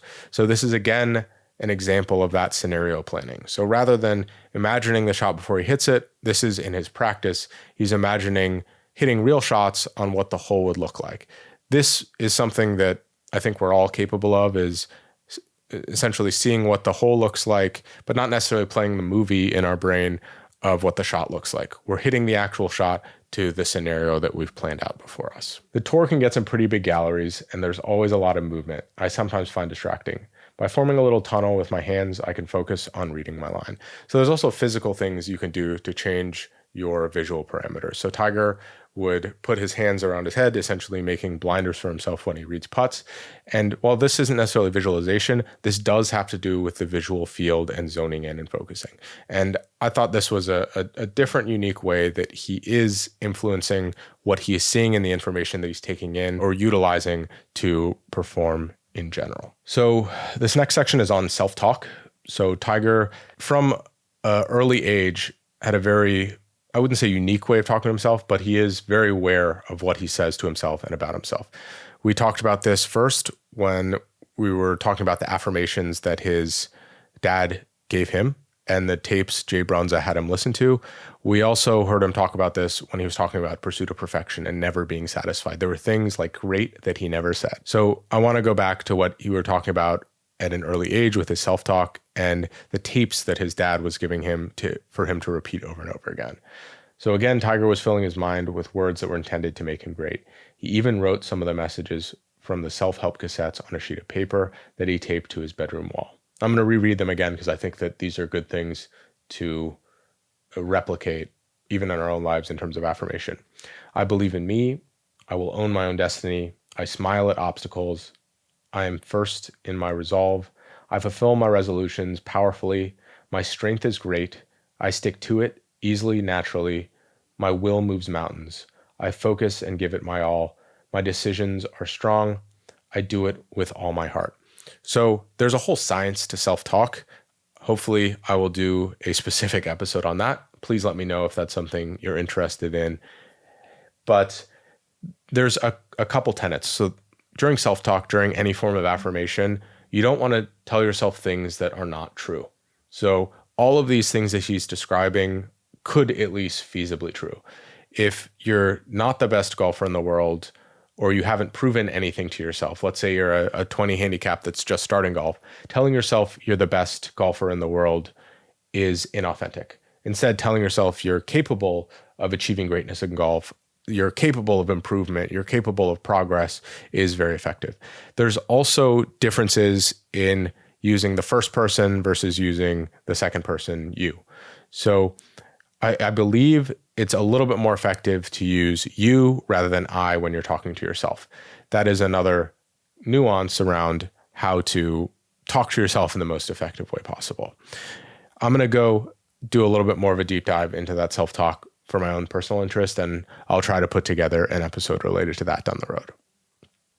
This is a really interesting phenomenon of how he talks to himself about handling pressure, especially when he is the first to do something.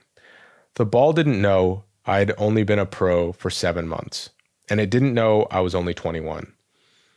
It didn't know I was playing my first Masters as a professional. I'm sure Nicholas thought this way at the 1986 Masters when he was 46 years old.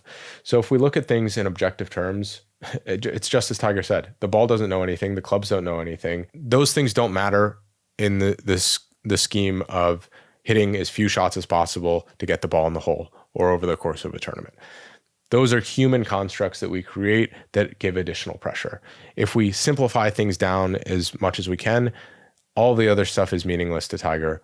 He is capable of doing it because all it is a club hitting a ball. Tiger felt pressure too, he said, and that he always did. But it was a familiar process he knew and accepted as part of the experience, recognizing, if not exactly embracing, the high stress of big moments. He didn't have to struggle to control suddenly jumpy and disorganized brain because he said his senses sharpened as the competition reached its climax. He got more focused, not less. So in the earlier section where we talked about how Tiger viewed competition, he was repeatedly telling himself that he loved competition. He was talking about the specifics of what part of the competition he loved. He was articulating this to the press, to himself, to his coaches, to all of these people. And by telling yourself that, if he didn't already believe it, which I think he did, he was convincing himself to believe that over time. He also has a unique way of talking to himself when he's down or when he's out. He does a lot of this conversation around intermediary goals and things that are attainable, which is a really powerful science-backed technique for turning things around. I had a little talk with myself. You know what? If I can get to even par, I'll be right in this ballgame. He's reassessing and recreating goals as he goes. Let's just get back to even par. Let's start with this swing here, the same one you've been making all week in practice. Pop had a mantra. Son, he would say, you get out of it what you put into it. When I would get frustrated, those words were gentle persuasion to try again. You can't hit the shot again, so forget about it. The same thing applies to my occasional emotional outbursts. There's no more than a release, and once I get out, I'm fine. So he has a system for overcoming adversity on the course. So first, he sets these little targets. Well, actually, first, he gets it out of his system. I probably should have put this in a little different order. He has an outburst, he gets the anger out, and then it's done. He forgets about that and thinks about the actionable thing he can do next. So the next thing is to hit a reasonable shot, to refocus explicitly on the next shot he's hitting. And then the next focus is to get to even par. He's not thinking about winning the tournament. He's framing everything down and making these small little goals. He also talks specifically about courses and how they fit for him. It's very rare that he says there's a golf course that he doesn't like or a shot that he doesn't like. My practice rounds had confirmed to me what I had hoped I would see, that Augusta National was perfect for me. I was hitting it further than most of the guys were hitting it. If I drove it half decent, I'd be able to reach all the par fives and probably have 8 or 9 wedges into the par fours. That makes golf a lot easier. So this is probably confirmation bias on Tiger's part. I think no matter what the golf course looked like at Augusta, he would say that he loved it and he enjoyed it and wanted to win. This might have changed a little bit later in his career. So in that 1997 Masters book, at the end, he is a little bit critical of the changes that Augusta made. So they effectively, what they call tiger-proofed the golf course. So they made it a lot longer, a lot more difficult, that was meant to penalize people for driving it as long as he was driving it. But to that point, Tiger was still very positive about all of the challenges that he took on. This is a throwback from a little bit earlier. One other important element of self-talk that I think is important to address. I expected them of myself. In fact, there was no way the expectations of others exceeded my own. Maybe it sounded arrogant when I said I entered every tournament to win and that I expected to win, but that was how I felt and I wasn't going to pretend otherwise. So Tiger has this mindset that winning is routine. He is telling himself winning is routine.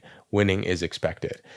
If it isn't anything special to win, you take a lot of pressure away from yourself in winning. And he does this through language. Something he says in an exchange with his ex-wife, Elin. So she used to work for Jesper Parnevik's family, who is another professional golfer, had a good career, not as successful as Tiger. But Jesper's family would celebrate every time he won. And Tiger says this to Elin. He says, that's not what we do. I'm not Jesper. We're supposed to win. This is business as usual for him. And that's a huge advantage for him. These are a couple different ways that Tiger talks to himself on the golf course. We talked about when he was behind, when he was in bad scenarios, and how he would talk himself out of that. But here are some ways that he would just talk just in general. I was seriously pumped after the putt fell because I was saying to myself the entire time I was reading it, no bogeys today. I'm not making a bogey today. Steve told me later that all week, especially when things got tough on the course, Tiger would repeat a refrain that became an all-purpose saying between them. Stevie, I don't give a shit what you say. I'm going to win this tournament. He said it early in the round on Thursday, and they laughed, and Tiger had played better. Though he had another double bogey on the 14th hole, it was the first round in which he'd walked 18 holes since the Masters. Tiger shot a respectable 72. So this was in the 2008 US Open, where he won on the impaired leg. And there's just a few more anecdotes around self-talk that I wanted to bring up. I also believe Tiger intentionally overstated how much change he was undertaking. It helped his mindset to believe he was doing something major. So we talked about Tiger's pursuit of perfection. Sometimes he would tell himself that he was working on more, so it seemed like more of an obstacle, and that gave him more motivation. He was talking to himself in a way that would motivate himself. When Tiger was working with Hank Haney, Hank realized that Tiger was essentially missing or underperforming on the easy shots and really performing well on the hard shots. And he was trying to figure out how to get Tiger to improve on the easy shots or work on them or practice on them. And he posed it as a question of his own game to Tiger Woods. So Hank was saying, I make all the hard ones, but miss all the easy ones, he responded. And this is what Tiger says, where he's essentially telling himself through Hank Haney what he should be doing. Hank, that's because there are no easy shots. There are just shots. Tiger liked that story. And shortly after, when he won in Dubai in early 2006, he called me. I got all the easy ones up and in, he said, pausing slightly, because there are no easy ones. He wanted me to know the lesson had been taken, and his short game became tidier once it did. So Hank is clearly helping Tiger with his self-talk there, but that's just another frame, another way to look at the game to help you improve. A lot of us don't realize, including me, how much what we say to ourselves in the heat of competition or when we're practicing influences the outcomes that we have. The way we talk about things is the way we think about things. And the more we talk about them in a positive way, the more we talk about them as a challenge or an obstacle that we can achieve, the better off that we're going to be. Also, the more we tell ourselves that we're capable of things, we're capable of positive change, the more that ingrains the idea of a growth mindset, or that we are capable of the things that we hope to achieve. Now, let's switch gears just a little bit here. Now I want to talk about flow and zone states. So we talked about how Tiger, from an early age, was familiar with hypnosis and mindfulness techniques to help him get in the zone.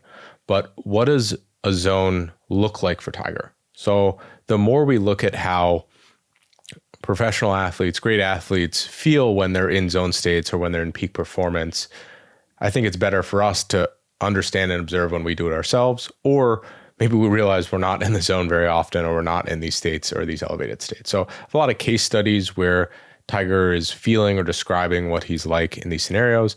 And I was a little bit extensive with it, but I wanted to make sure that we covered them in more depth rather than less depth, because to me, this is a really interesting observation that you probably don't really find anywhere else. These shots were so dramatic that they easily overshadowed the aspect of Tiger's personality that most accounted for his outlier status, his mind. During his epic run of major championship victories and jaw-dropping shots from the latter part of 1999 through the end of 2000s, Tiger's concentration day in and day out was so focused on making shots that it's difficult to put into words. It's best illustrated by a sequence that took place at the Canadian Open, just months before Tiger hit the miraculous 6-iron over water. For his tee shot on 18, there was total silence as he began his backswing. Then, right in the middle of his downswing, a fan shouted, "Tiger!" In that instance, Tiger brought his 125 mile per hour clubhead speed to a screeching halt, freezing his driver just inches from the ball. His mental control over his physical abilities was unparalleled. This is one area where we describe Tiger as unbelievably focused, mentally strong, whatever it might be. I believe that this is when Tiger was completely in the flow of things and in the zone. And Tiger seemed to be able to be in the zone for longer than any other athlete. He did it essentially for an entire year in 2000. And I would love to understand how he's able to get into that state so frequently and stay there for so long. This is Tiger on what his experience is like. The gallery grows so quiet when I'm preparing to hit that when someone does speak or a camera clicks, it can sound like a bomb going off. My goal is to be so focused that I don't hear these disruptions, or at least don't let them to influence my swing. So this is the goal of why Tiger is getting so focused. We're going to, again, get into what that feels like. I was only 21, but I knew my nature. I was high strung. I wanted to feel the adrenaline while playing tournament golf, but also to be able to calm myself down at will. So there's this dichotomy in focus. So in golf, in order to hit a long drive, you sort of have to amp yourself up. In order to hit a putt that's very delicate and you need a really soft touch for, you have to be able to calm yourself down.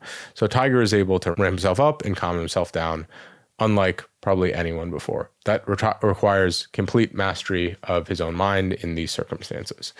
We'll touch a little bit about how he's able to do those things in a second here, but first I want to talk about what his zone states were like. So here's Tiger. I saw only the hole I was playing and felt only the shots I had in mind.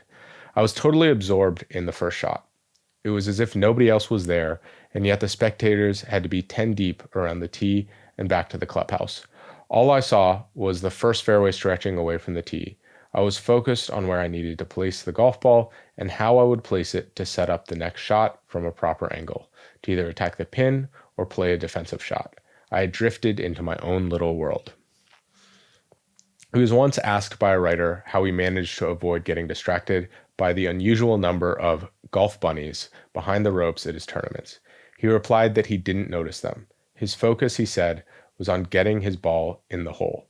Even when a young model who worked as a lap dancer stripped naked and ran onto the 18th green to dance in front of Tiger at the British Open in 2000, he remained locked in, prompting a Scottish police officer who took the woman into custody to remark, "Tiger did not respond to her at all. His concentration is astounding." So, as you know, later, if you know Tiger's story, his greatest vice is related to women, some would argue. But on the golf course, he was able to completely tune that out. That was something that he was able to have complete control and focus during the time between the ropes. It was just a weird feeling because when you're focused so hard on each and every shot, you kind of forget everything else. When I didn't have any more shots to play, I started to realize what I had done, and I started getting a little emotional. So this is when he won the Masters in 2001 to finish the Tiger Slam, which was winning all 4 major golf tournaments in succession. To me, the secret here is that Tiger is living every shot one at a time and completely immersing in the present level rather than at the macro level of the golf tournament. And this is something that he's learned from studying other people. So there's evidence that Jack Nicklaus did similar things. There's evidence that Ben Hogan did similar things, and I want to share some stories related to that. So this is how Tiger was viewing Jack and experiencing this vicariously through him. He did what he needed to do to put himself in a position to win the Masters. He wasn't thinking about winning. He was thinking only about the shot and what he needed to do. He wasn't getting ahead of himself, which can easily happen. He reacted to the shot. He raised his arms after the ball stopped on the green, with his fists in the air, kind of little fist pumps, nothing over the top. Still, I wondered why he was reacting that way. So this is when Jack hit it on the green. I think it was on the 16th hole at the Masters on his way to winning. And Tiger's wondering why he's celebrating the individual shot. He hadn't won yet, but Jack was just so in the present that he was celebrating what he had done. And that's something that Tiger continues to do. His reactions over those last holes of the 1986 Masters made an impression on me because they were so spontaneous and they showed me how much of yourself you have to put into a shot. Harvey Penick said, "You have to believe the shot you're about to play is the most important thing in the world at that moment. It's just a golf shot, true, but at that moment, it's more important than breathing. You have to be so involved in it that nothing can penetrate your concentration. If the shot comes off, you might react in a way that you wouldn't have expected, or that will surprise you when you think about it. So again, Jack is seeing this in Jack when he's acting spontaneously to the shots he's hitting, and he's so present in the moment. When we describe it this way, where the shot is the most important thing in the world to you, it makes sense that Tiger is at peace in this scenario. When he's completely immersed in the shot, that is his quiet place. That is his happy place. That is his place where everything else quiets down. And maybe that's why he chases that feeling so much. There's a great story of Ben Hogan, another golf great, getting into a zone-like focus like this.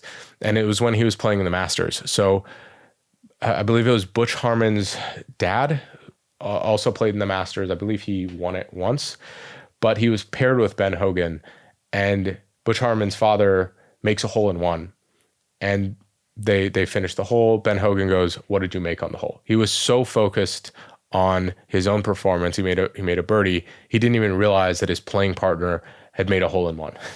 That level of focus is absurd.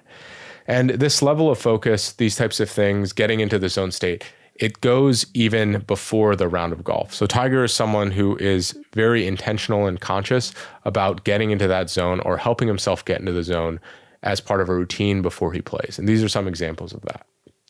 The first thing I do to prepare for a tournament is clear my mind. I don't dwell on what I did or didn't do in the event just completed. I might reflect on it later, but I won't clutter my head with things I have no control over. I want to start every tournament fresh mentally. Freeing up my mind of everything that has happened up to this point is how I accomplish it. So Tiger is, clearing his mind. He's going through these exercises, not focusing on what has happened. And this is an unbelievable skill. This is a skill he leveraged in the US Amateur when he was way down after the first 18 holes.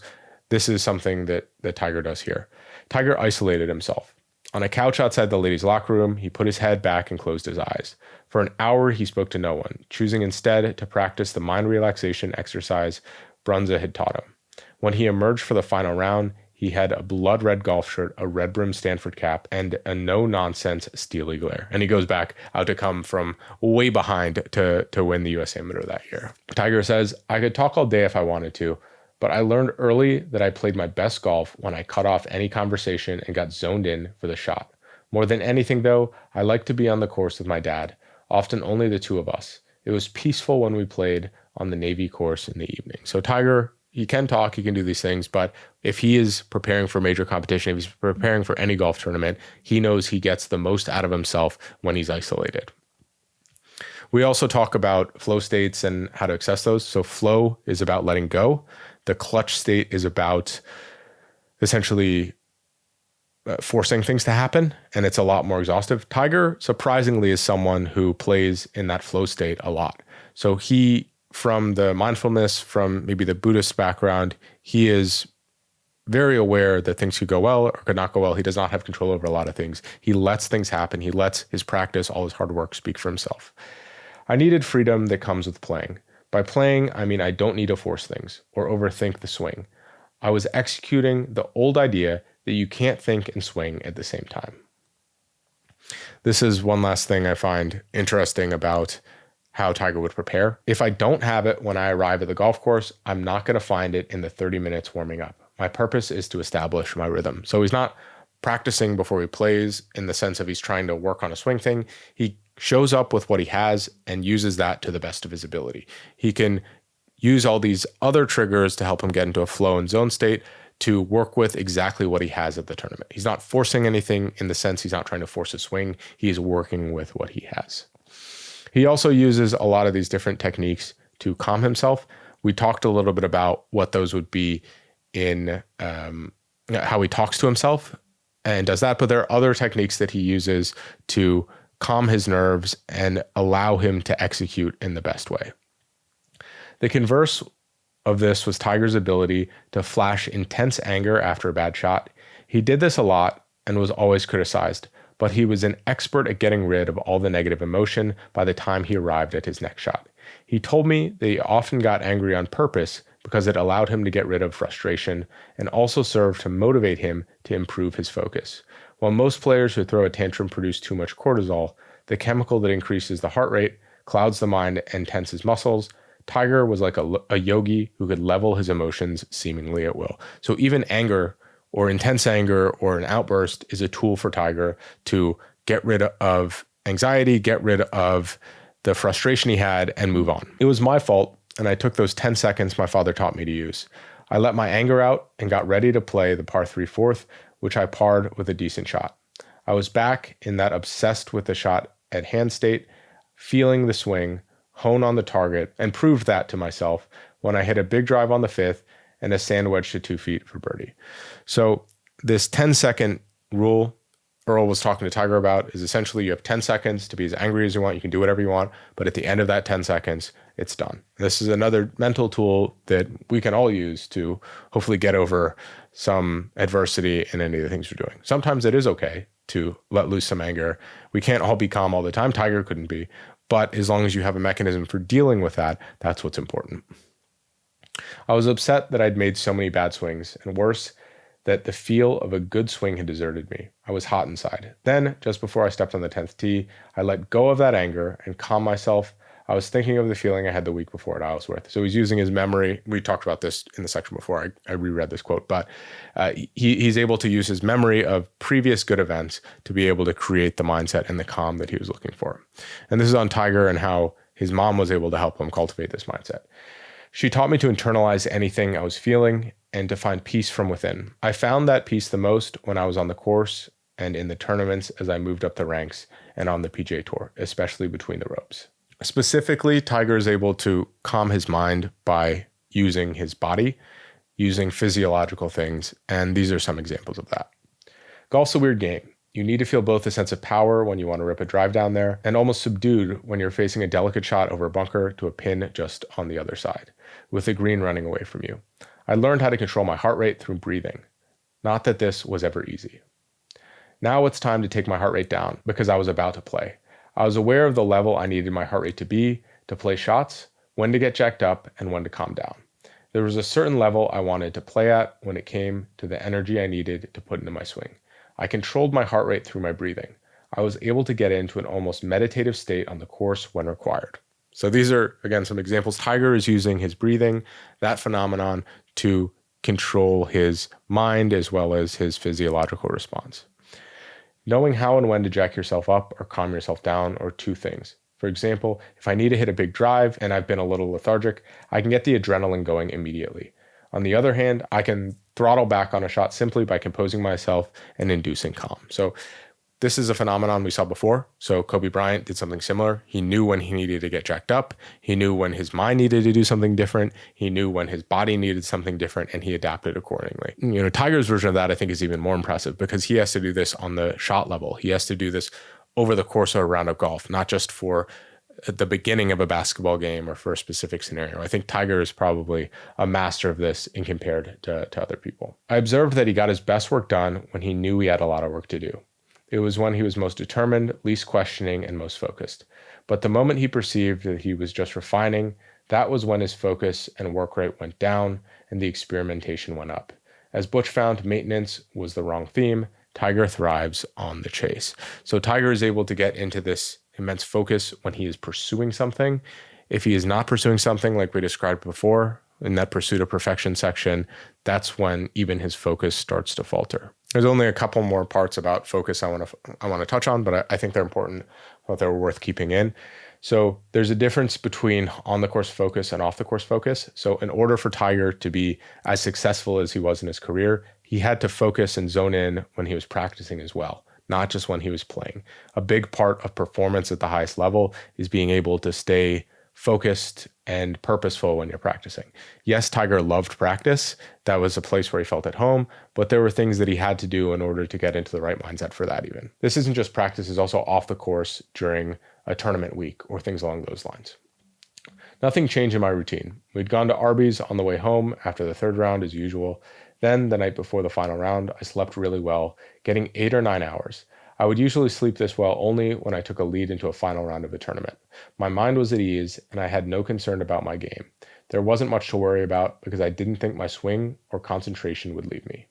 By the time I went to bed, I banished the notion from my mind that I could lose a 9-shot lead. So again, this is off the golf course. This is in between rounds. The first thing he does is he sticks to his routine. They got Arby's every single night in the 1997 Masters when he went on to win. He might have kept that routine up even beyond that. Maybe not the best tournament food nutrition-wise, but routine and keeping things the same as normal as possible was really important to him. The second thing here is how he is very intentional about what is in his mind as he goes to sleep.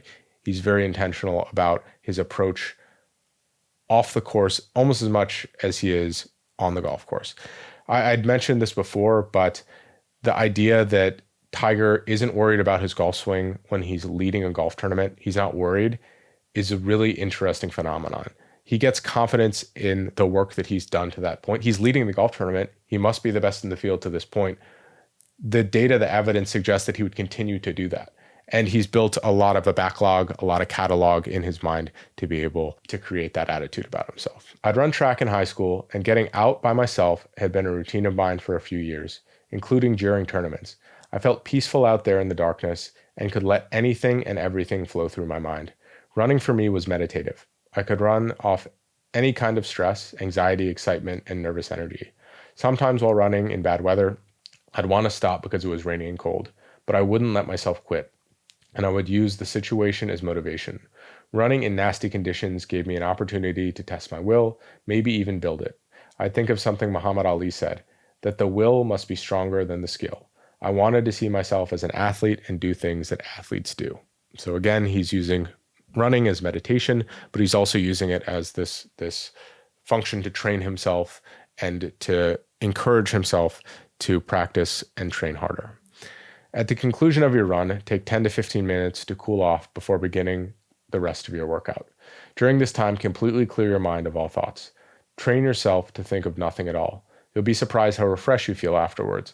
It's also effective when you run into a traffic jam on the golf course. Clearing your mind for even a few minutes will sharpen your focus when you really need it. So he's practicing meditation, practicing these mental exercises so he can leverage them on the golf course. It was also important for him to distract himself. So we played some hoops, a lot of ping pong, and some video games. I needed these distractions. I didn't want to be thinking about the Masters every minute during the week. The week of the Masters itself was a time for me to practice, sure, but I was there to play the tournament, not find my game. Even in practice, Tiger had a focus and intensity that were beyond anything I'd ever witnessed. I could feel his love for what he was doing, his thrill at controlling the ball, his enthusiasm for learning and how to do it better. So Tiger is bringing all this will, all this focus, all of these aspects to his practice as well. And that's clearly one of the things that makes him so great.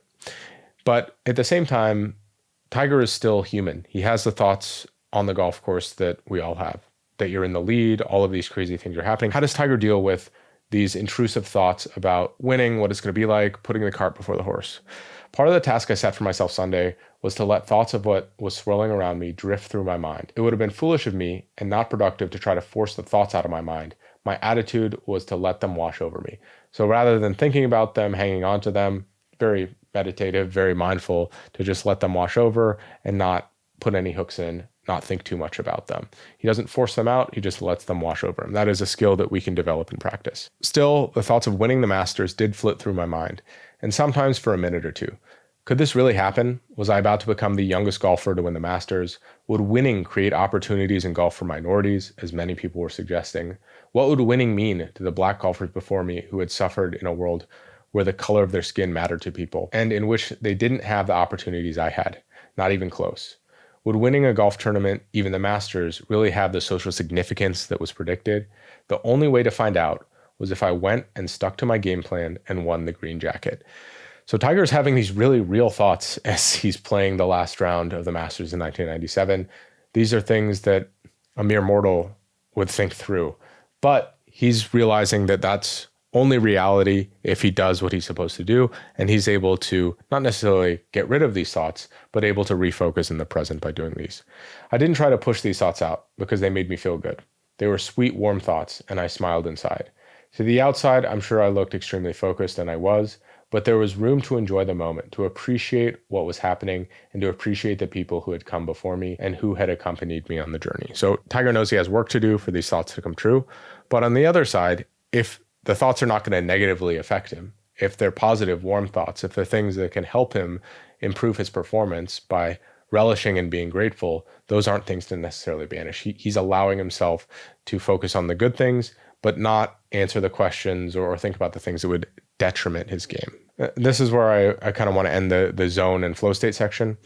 Even someone with Tiger's makeup can dig in deep only so often. Like a tennis player, Tiger conserved his mental energy for the big points. It was probably why he got more nervous at the beginning of a round than at the end. My guess is that at the beginning, he didn't access his mental reserves, and it made him more vulnerable on the first tee.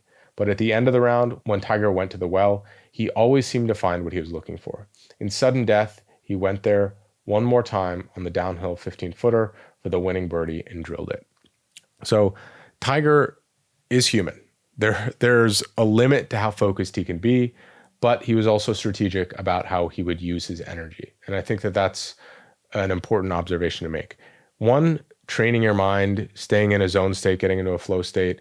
These are things we can practice and get better at holding our attention for longer. We can do this through meditation. We can do this through some visualization practice, a lot of different ways. But there is a limit to these things, and we have to be able to use these states that maximize our performance and our potential. Sometimes if we only have it for a little bit, maybe we save that mental aptitude for those specific things.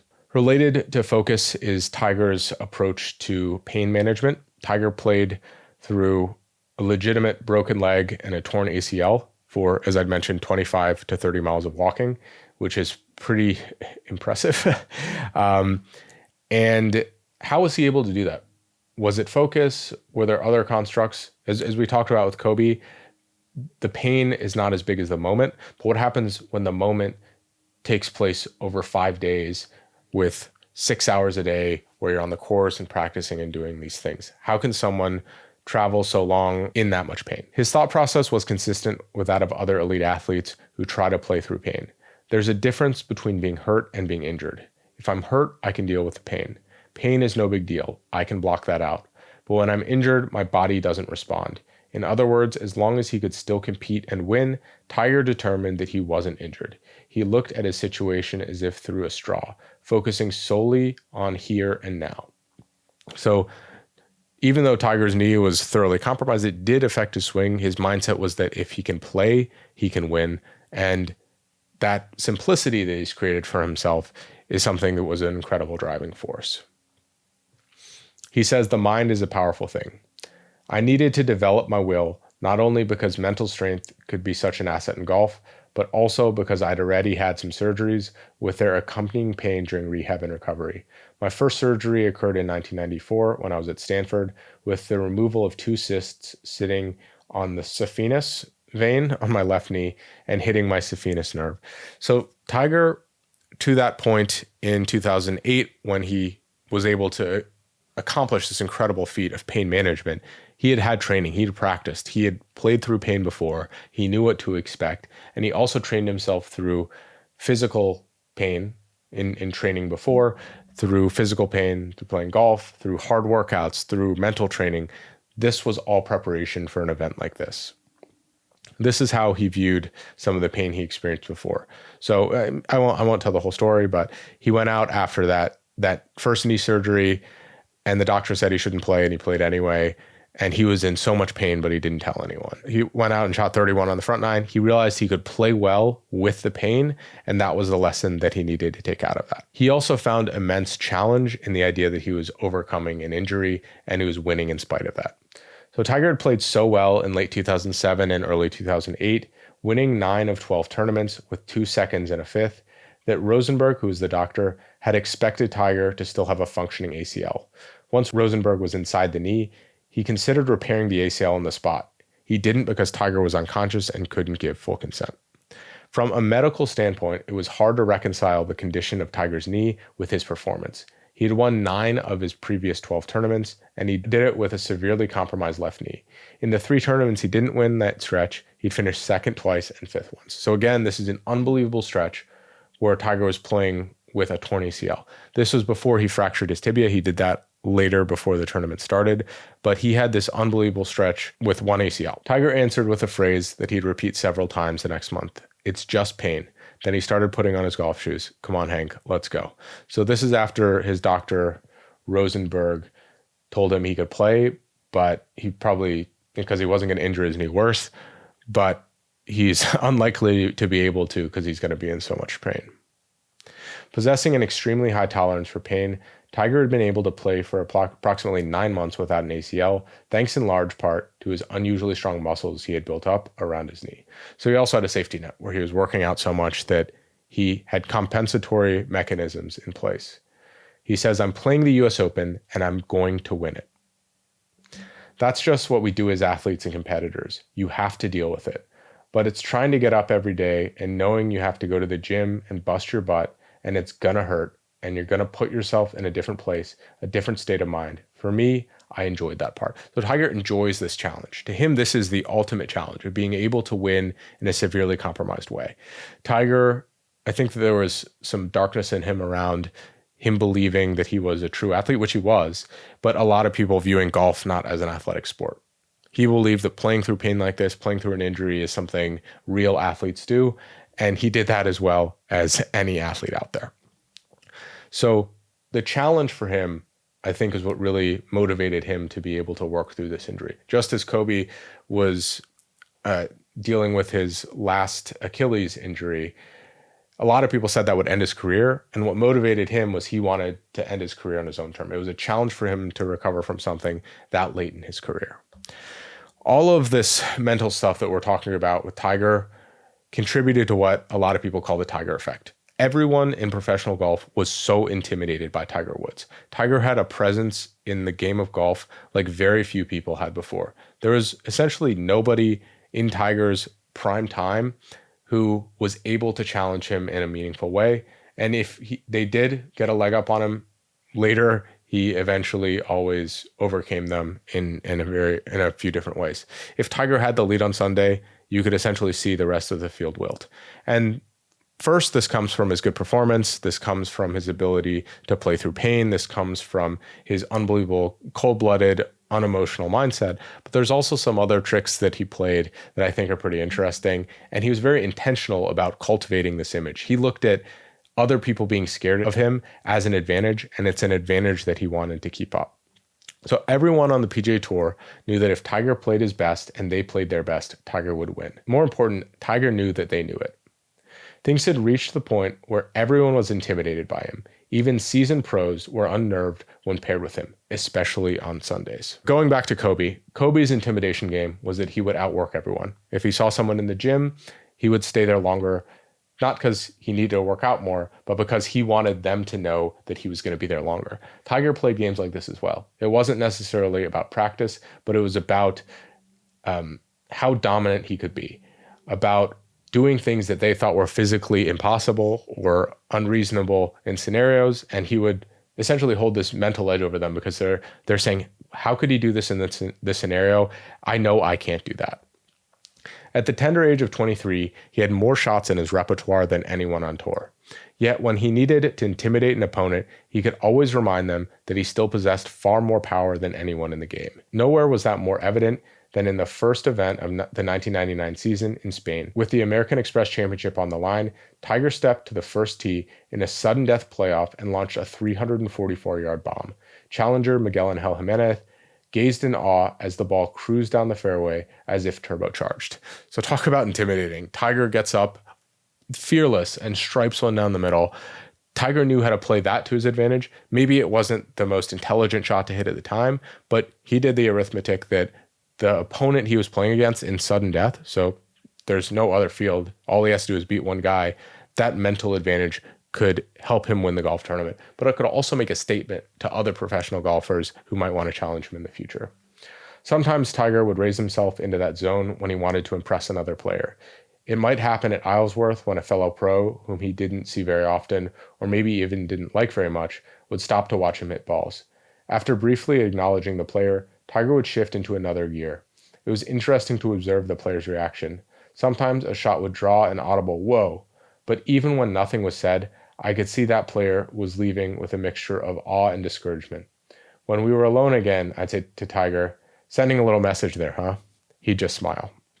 So Tiger isn't just about winning on the golf course. He's winning off the golf course. He's constantly thinking about how to off-balance his opponents.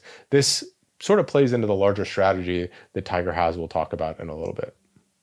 Tiger would even explicitly say he would do some of this gamesmanship. He'd say, for example, sometimes I'd hit less club off the tee so I can hit first into a green and apply pressure on my opponent. It might be suboptimal for him. He's further away, but he felt that he could create a mental advantage by doing that. It was much easier for him to be cold when Phil would try to break down the barrier between them with a friendly word or gesture. Rather than respond in kind, Tiger, it seemed to me, would go out of his way to be even more distant, a kind of competitive bully move he didn't hesitate to use if he thought it might increase his edge. So again, it's talking about Tiger increasing his edge against the guy who's probably closest to him. He is looking for every way to dominate that is possible. And the mind is a way that he can dominate, a way that he dominated better than probably anywhere before. And he would even do this in interactions. So the first time Tiger met Hank Haney at his ranch, Tiger kind of big-timed him. He was sort of apathetic. He gave him a weak handshake, but Haney could tell that Tiger was observing him and judging him, but wasn't necessarily playing all his cards. Also, Tiger does this in the interactions when Haney is his coach. He says he wanted to be clear that there were a couple things he observed me teaching Mark. So Haney worked with Mark O'Meara and still, I believe, does work with Mark O'Meara that he didn't agree with. The first was his idea of limiting his head movement to the right on the backswing, which would never get completely resolved. He also reviewed the moment on the 11th hole at St. Andrews where into a hard left to right wind, Mark had demonstrated how to hit an iron shot on a low trajectory with little spin so that it didn't balloon in the wind. Tiger said that that method was too foreign to what he was used to. I'd eventually win him over with that one. I realized right away that he was going to be a difficult student, that it wasn't just going to be he would accept everything that I said. So Tiger, of course, he is coachable, but he's also willing to push back. He's willing to play mind games even with his coach. Tiger probably knows he's not going to work with Hank Haney forever. He probably knows that there are things that, and Hank Haney did go and write a book about him, which I'm sure Tiger was very pissed off about. So there's elements of gamesmanship even in his social interactions, which I would argue is probably not a good thing. I think that there's an inner circle that you need to have that you have to be close with, but there's reasons why, why things might have broken down between them. This is interesting. So Tiger was very intentional about what he would say to the media versus what he would say internally or to his team. And that's something we saw with how he was talking about visualization. He'd talk about the normal visualization things people would describe, but he'd also in private or in more recent books talk about how he couldn't visualize in the same way. There's this dichotomy around Tiger, and it was interesting to see how he would say certain things to the media because he knows other players are listening and different things to his coaches. It was a shocker for me. One of the adjectives most often used to describe Tiger Woods was fearless. But the more I observed him close up, the more it became clear he wasn't. He never talked about it directly. I didn't want to say anything that could undermine Tiger's confidence, which was more important than any technical improvement. So Tiger says things to himself for his confidence. He says things publicly for the perception of the Tiger effect to take hold. But internally, Tiger might feel some different things. Sometimes, to make it less a big deal, he'd remind me that he'd never considered himself a particularly good driver, at least in comparison with the rest of the game. That's why my name is Woods, he'd joke. Maybe it would have been different if they'd named me Fairway. Tiger's basic strategy with a driver was to play away from the side of the hole with the most trouble, even if it meant going into the rough. One of his playing thoughts was to capitalize on holes where he'd hit good drives, especially on par fives, to shoot low scores. Tiger has been described as a fearless player, really aggressive, all these things. Especially later in his career, he was not like that. But the reputation stuck with him over that period of time. He was able to leverage that advantage of being believed to be fearless when maybe he didn't even feel that way himself. I don't want to beat this point to death, but Tiger was very intentional about winning, and it was business as usual to him. Winning was special for a lot of these other players. And I think one big part of the Tiger effect was his business-like approach to winning golf tournaments. So to Tiger, winning was business as usual, and he wanted his team to think the same way. He also was very business-like around how he would approach golf. But to Tiger, autographs were a time robber in the best case, and he knew that no matter how many he signed, he was going to leave some people who didn't get one screaming in disappointment. So Tiger is looking at golf like a business. He is looking at these edges he can get. If he signs a ton of autographs and people are still going to want them and still complain that he didn't sign his, he's in a lose-lose. He's better off not signing autographs and practicing or spending time doing those things and taking a little reputation hit when he's still going to take a reputation hit anyway. That does have some effect on who he is, but he was still adored. People still loved Tiger because of how good he was. But other players could see those types of things. Why does Tiger not have to sign autographs, or why does he not sign autographs when I have to go do these things? To me, there's, again, these little elements that make a difference when Tiger is interacting with these other players. The last example that I want to touch on is how delicate Tiger believed this image to be and how important it was to him. So there were these Monday night golf matchups where Tiger would play against a myriad of other golfers, and he would usually win, but what would happen if he lost? But when Garcia edged Tiger out by a single shot to claim the $1 million prize, Woods was so upset that the future of the series was in jeopardy. Losing out on $1 million was one thing. The blow was softened by his guaranteed $1 million appearance fee, but Tiger didn't like his status to be threatened. The last thing he wanted was to give Garcia the slightest hope that he could beat him when it counted on Sunday in a major. So he told IMG's Barry Frank, the creator of Monday Night Golf, that he was done, finished, quitting the series. So Tiger is thinking in the long game. These one-on-one matches on Monday nights, they were good for him to help establish his dominance, to show how impressive he was, but they could also backfire. They could also give these other guys a chink in the armor or something along those lines. And Tiger did not want that to happen. His image was very important for him to win, and he would do anything to perpetuate that, even stop a series where he was making a lot of money, because as we know, money is not particularly important to Tiger Woods. This next section is called philosophy.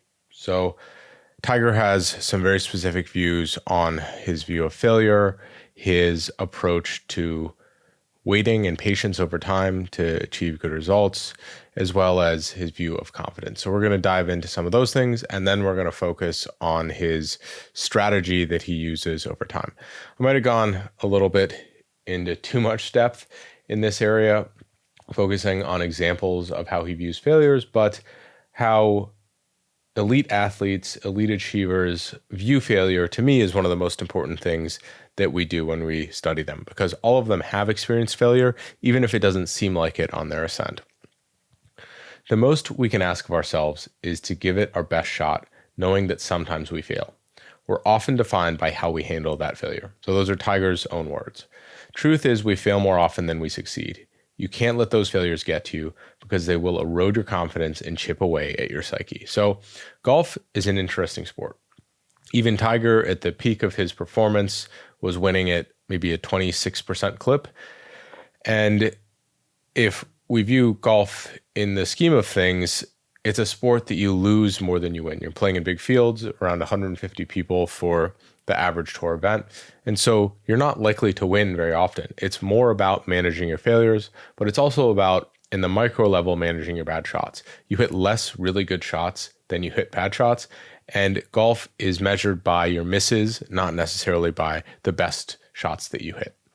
So if you have really good misses consistently, if your failures are less failure-y than other people, you'll perform well. Success in golf is finding equilibrium, accepting the fact that it's a game of ups and downs, and learning something every time you tee it up. Finding that balance is a matter of trial and error. You must discover what works best for you and work diligently to maximize your potential. So this is a very Buddhist philosophy that you have to figure out and find this balance in trial and error as well. And obviously Tiger pulls from that background. Golf is that way. I thought I was in total control. I felt in command of my game, my emotions and my thoughts. And then just like that, things were getting away from me. So even Tiger, when he's in full command, things can start to slip. And golf or sports are about reassessing how we're doing and not letting things continue to spiral downward. It's about changing those cycles in and of themselves. If I did fail in a tournament, and I did, that was okay as long as I tried my best. Mom and Dad never made me feel pressure to succeed. My job was to give it everything I had on every shot. So I realized I forgot to mention this in the Kobe Bryant episode, but Kobe explicitly says about his dad, Kobe says I could score 0 points or I could score 60 points. And essentially Joe Bryant said that he would love him the same either way, but Kobe would rather score 60 points. Tiger's parents' love was arguably a little bit more conditional. in the sense that they cared that he tried hard, not necessarily that he won. But still, there's pretty good research and evidence that this is an effective way for raising kids, not conditional love by any stretch of the imagination, but rewarding kids for their effort, not the outcomes of their work. So kids that are rewarded based on working hard. So if a kid wins a tournament and you say, wow, you worked really hard, I'm so proud of you for that, rather than saying you're proud of winning, it keeps the motivation intrinsic rather than extrinsic. And that's a really good way for us to view ourselves as well, is rather than rewarding ourselves for winning something, we can say, I'm going to reward myself, or I appreciate in myself the hard work that I put into this. My mom is one of those people who can find a silver lining in the darkest cloud. I guess I get my positive outlook from her, just as I got my relentless, never give up attitude from my dad. And even in what he would consider failure in losing a golf tournament, Tiger would say, my finishes weren't what I hoped for, but I felt myself maturing as a golfer. And this is about Tiger talking about when he did give up and what the implications of that were. I did once. I was a junior golfer playing in the Orange Bowl Junior Tournament in Miami. I had the lead going into the final round and made double on the front nine. I still had a lead, but for some reason I lost all joy and flat out quit. I took my second place trophy and pouted. Pop sternly reprimanded me. That's the only time I ever quit on golf in my life. From that time on, I realized what a privilege it is to play, and I never again lost sight of why I fell for the game in the first place. Tiger's only had one time in his entire life where he quit on golf. First, that's pretty impressive. But second, in that one time, he resolved himself to change, and he also saw what was wrong. Tiger's mom said to never make the same mistake twice, and clearly Tiger has epitomized that lesson. In terms of failure and in terms of change, Tiger has a bias towards action, and this was ingrained in him from an early age. So Earl said, this is Hank Haney on Earl. So Earl told me that when he played with Tiger, he'd let him make a strategic mistake, such as taking a silly low percentage risk in hitting a shot in the water. Then a moment later, he would correct Tiger on the spot while the course error was fresh in his mind. So immediate feedback has been really important to Tiger. There are other times in his career where Tiger wanted that immediate feedback to improve, and I'll go into some of those here. So this is when Tiger was talking with Mark O'Mara, and Mark O'Mara is relaying something that Tiger said to Hank Haney, who was his coach at the time. And Mark kind of surprised me by saying, why don't you tell him? And I said, I'm not going to tell him. It's not my business. And Mark said, no, he wants you to. He wants to know. So this is Hank Haney, before he was coaching Tiger, talking about how he saw some things in Tiger's swing and he didn't really feel it was right for him to say something because he wasn't Tiger's coach at the time. But Tiger himself, he wants to know. If there's a way he can improve, he wants to be aware of everything out there, and then he can decide if he wants to integrate that into his game. This is Tiger. My dad was always big on getting a bad shot out of my system. If I got pissed off at a bad shot, he and Butchie advised me to let it all out, and that way we'd let it go. That was how I would be perfectly clear to play the next shot. If I hadn't done that internally, I'm sure I would have allowed the anger to fester. By letting it all out, I dissipated the emotion and calmed down so that I could find the quiet spot. So again, we talked about this a little bit before in finding the zone, but Tiger letting go of things and forgetting the bad things in the moment is a really powerful thing. So Tiger uses a little bit of the time travel we talked about with Kobe Bryant. So in the moment when something bad happens, he can forget it in a couple seconds and be able to execute on the next shot.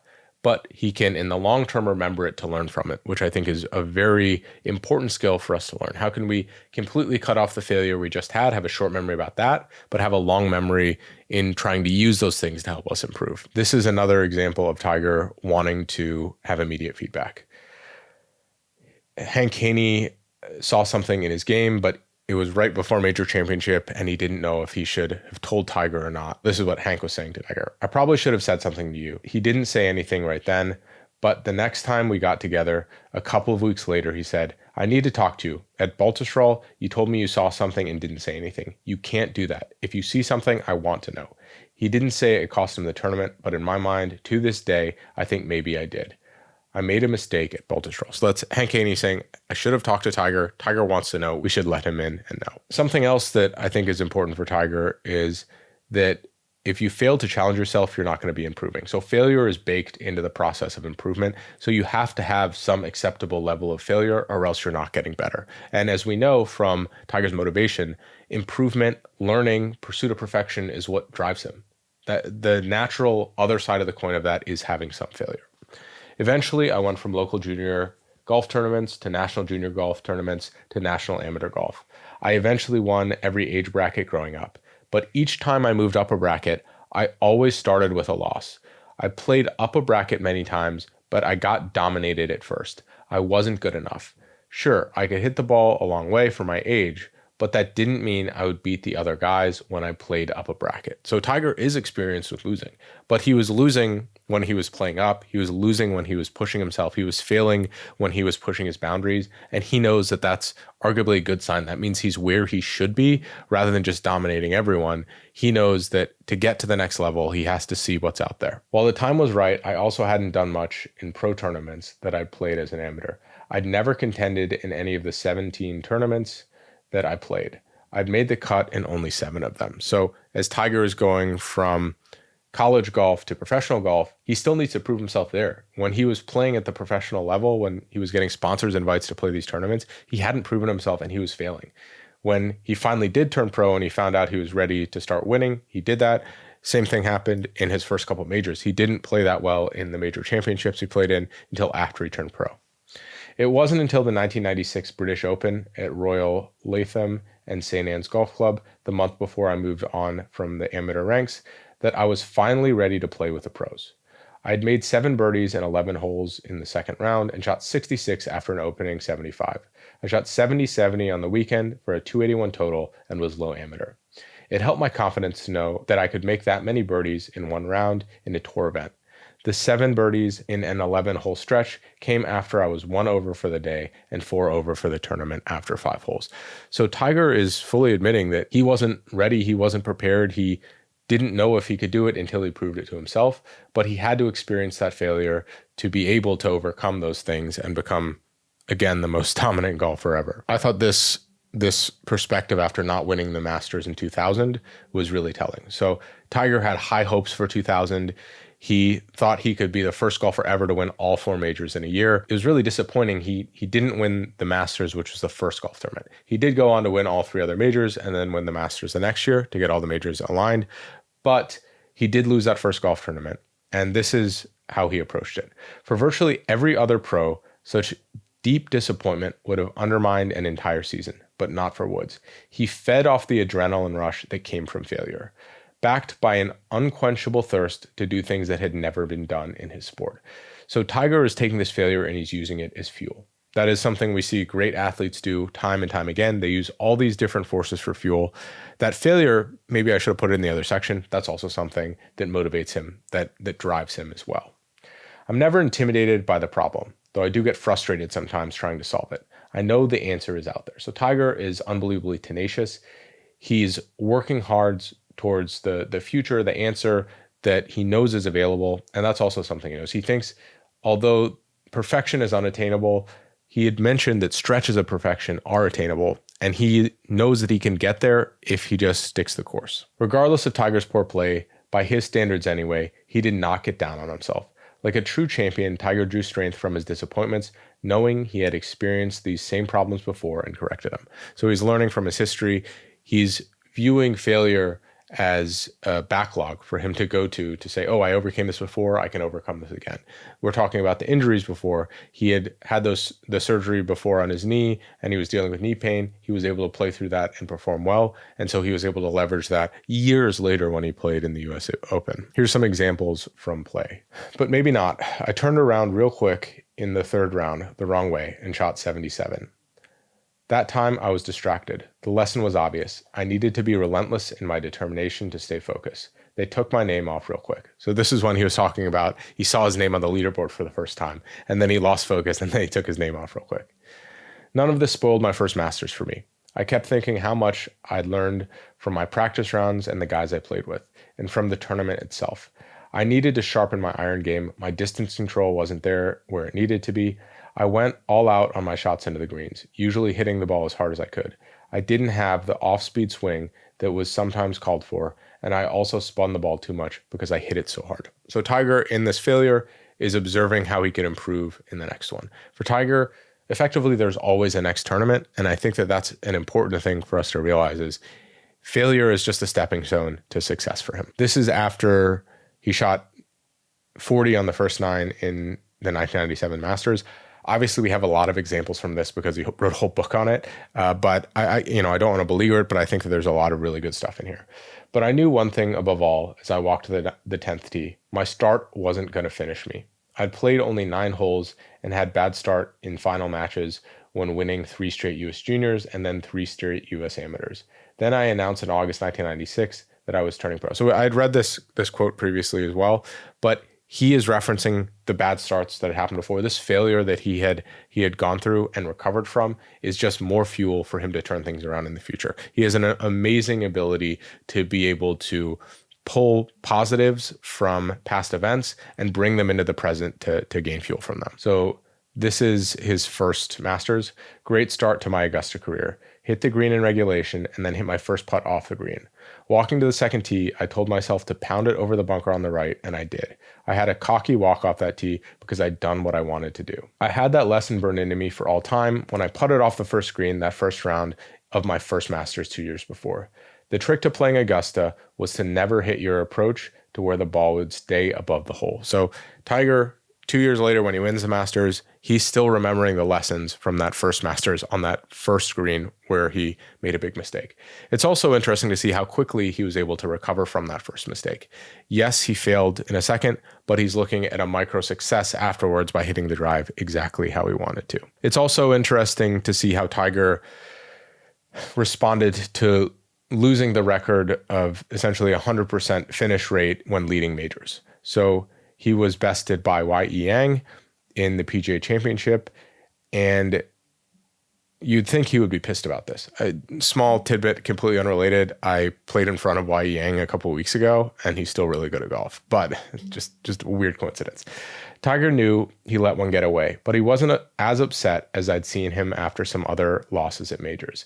He'd been proud of his 14-0 run of winning majors after holding or sharing the third round lead, but he never expected it to last forever. He was well aware of how many close calls Jack Nicklaus had suffered in major championships, and with only 6 second-place finishes in majors compared to Jack's 19, Tiger knew he was due for at least a few frustrating runner-up placings. So Tiger, although he has these crazy expectations to win, he also understands reality, that these are going to happen sometimes. Maybe there's other things in play. Maybe he didn't have his best stuff. But to me, the recognition that these things happen and that he just has to move past them is something that a lot of us wouldn't expect. A lot of people believe these athletes to have these unrealistic, crazy expectations of what they're capable of. But the funny thing is, a lot of these athletes achieve these crazy expectations that they're capable of.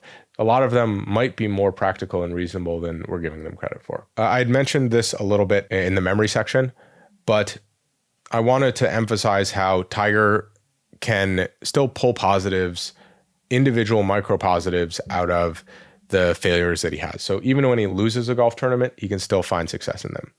Ernie parred the hole and held on to win by 3. But that sand shot, which ranks as one of the best shots I've ever played in my life, made my day and erased the pain of losing. I hit such a good little shot there, a little bump spinner, just to get it within 10 feet of the hole. But I misread the putt, which didn't help when I hit it exactly how I wanted, inside left. The putt broke left, so I made par.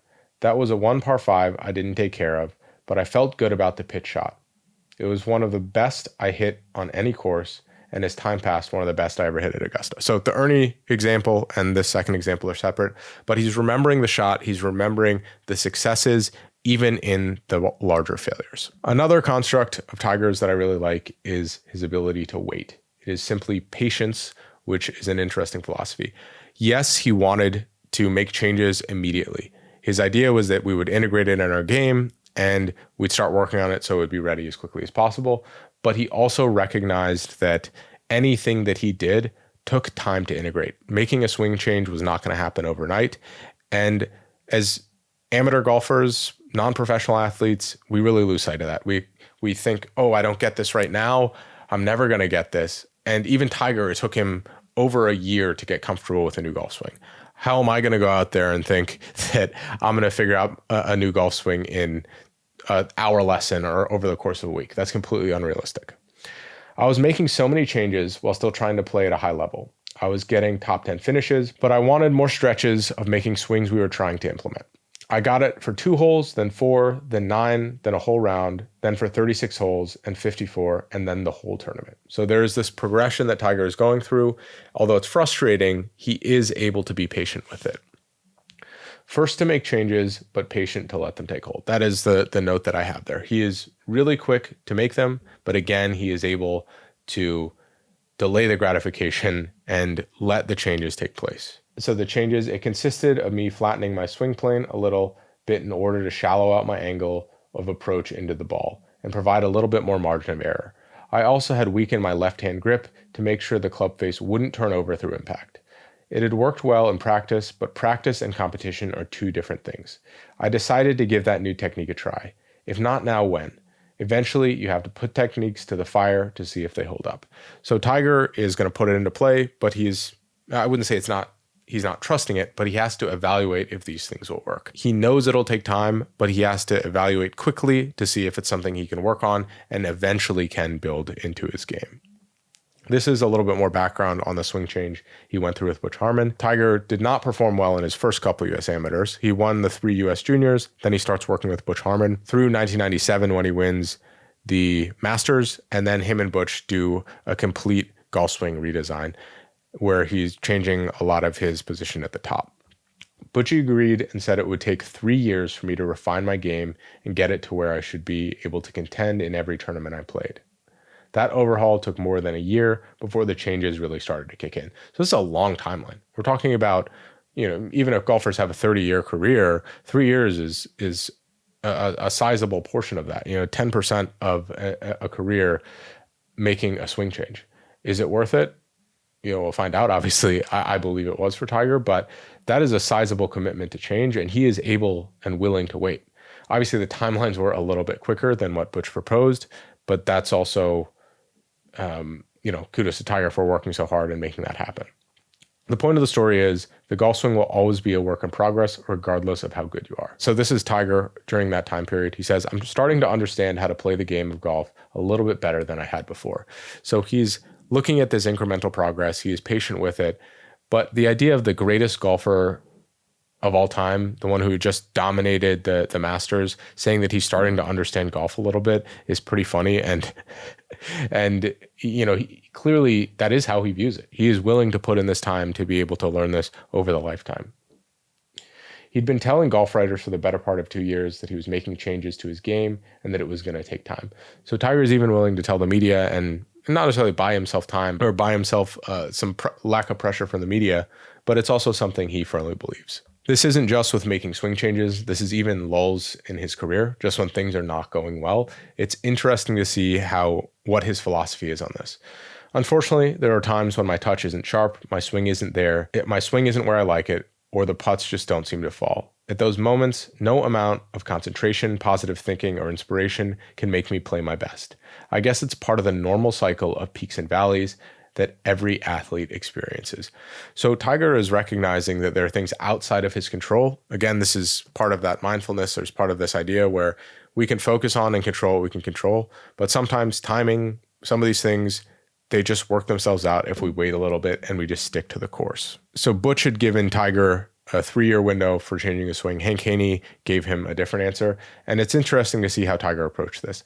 Tiger never really asked me how long it was going to take before he got comfortable. And it was a question I wanted to avoid because putting a time limit on swing changes is counterproductive. They take the time that they take, and the pressure of a deadline often makes it take longer. So to head off any impatience from Tiger, I used feel-good moments after Doral to say, you're doing better all the time. In about 2.5 years, you're going to have something really good. So Tiger isn't even asking for a timeline for a swing change necessarily. That is a really positive thing. He knows it'll take time, and he's the one making the change. He probably knows when he feels comfortable, but it isn't going to happen overnight. If you are patient, it does pay dividends. Sometimes things just click, and you can be grateful that that happens. At his next tournament, the Western Open at Cog Hill, Tiger was in a developmental sweet spot. The swing was still in discovery mode, but in the fun late stages where progress starts coming fast. And a very big major, the British Open at St. Andrews, was coming up. So Tiger is rewarded for this patience. It does eventually click, and it has time and time again. Tiger has worked with multiple different coaches. At least two of them have adjusted his swing and changed how he approached the ball. And he can now learn from these experiences over time. This next part is focusing on confidence. So we talked about how Tiger, as a kid, was very nervous, but when he got on the golf course, he was like a different person. Where does confidence come from? How does Tiger build this aura of dominance, especially leveraging the Tiger effect? Tiger says, you have no chance of succeeding as a tour player if you don't develop a strong, almost unshakable belief in your approach. Many people have described Tiger as supremely confident, but the best example of this is when he's interacting with Samson, which is a real life tiger. But Tiger went up to Samson and the animal immediately calmed down. The tiger's handler was amazed. That young man projects supreme confidence like no one I've ever seen. You can't fake that with a big cat. Samson sensed no weakness or fear in Tiger, just power and inner peace. So all the things Tiger was doing to cultivate his mindset, clearly they are working. There's an animalistic instinct to sense fear or sense any of these things. And if Tiger was able to fool this animal with senses far beyond our own, he was able to fool himself. He was able to fool everyone on the golf course, the other golfers, the fans, all of these things. And maybe he wasn't fooling him. Maybe he was truly that confident. And I wonder how we can build at least some semblance of that confidence in ourselves. I sincerely doubt that I have that. I would like to. Maybe I can by learning a little bit more about this section. So this is Tiger. All through school, I continued to fight through my stuttering problem so I could develop the confidence to apply to a top university. I even talked with my dog, a half lab and a half retriever named Boom Boom. He was named that because his voice was so loud for a little pup. He listened to me until he fell asleep. Learning how to stop stuttering was a lot tougher than changing my swing, that's for sure. So Tiger built confidence by talking to his dog. Tiger was not a natural confidence. This is something he constructed from hard work of talking, improving himself, and also the mental exercises that he was going through. I knew something about efficiency, having learned a good lesson when I was 11 years old and playing the Optimist Junior World Championship at Mission Bay Golf Course in San Diego. I came up against a kid who was a few inches taller than I was, and he looked strong. He drove the green on the first hole, a short par 4. I'd never seen a kid my age hit a ball that far, and it threw me completely off my game. I basically quit after his tee shot because I felt I couldn't beat him. Pop told me I couldn't control what anyone else did. Not in golf, not in life. The only thing I could control were my heart, my will, and my effort and my own skill. He then proceeded to win the Optimist at essentially every age bracket ever. So Tiger took this lesson to heart. If he has complete control over himself, the things that are in his control, there's a reason to have unlimited confidence because he can control that domain. Why would you not be confident about the things that you have complete control over? And he was doing more exercises and more practice than ever, or than anyone else, to be able to control his mind and all of these other variables. I finished my junior career by winning 3 straight U.S. juniors. After winning my first in July 1991, I shot 152 at the U.S. Amateur the following month to miss qualifying for match play portion. In 1992, I shot 78-76 to qualify for match play, but lost to Tim Herron in the second round. I made it into match play again in 1993, but lost in the second round. The jump from junior golf to the next level was proving difficult to me. So Tiger is recognizing his drawbacks, but each year he is slowly improving. He's using that track record to boost his confidence over time. But we can selectively use track records. We can remember just our highlights rather than the downsides. And Tiger does a great job of doing that. I also discovered that early success helped to boost my confidence and how that translated into a distinct advantage in competition. So he says success breeds confidence. The key is to consistently put yourself in a position to win.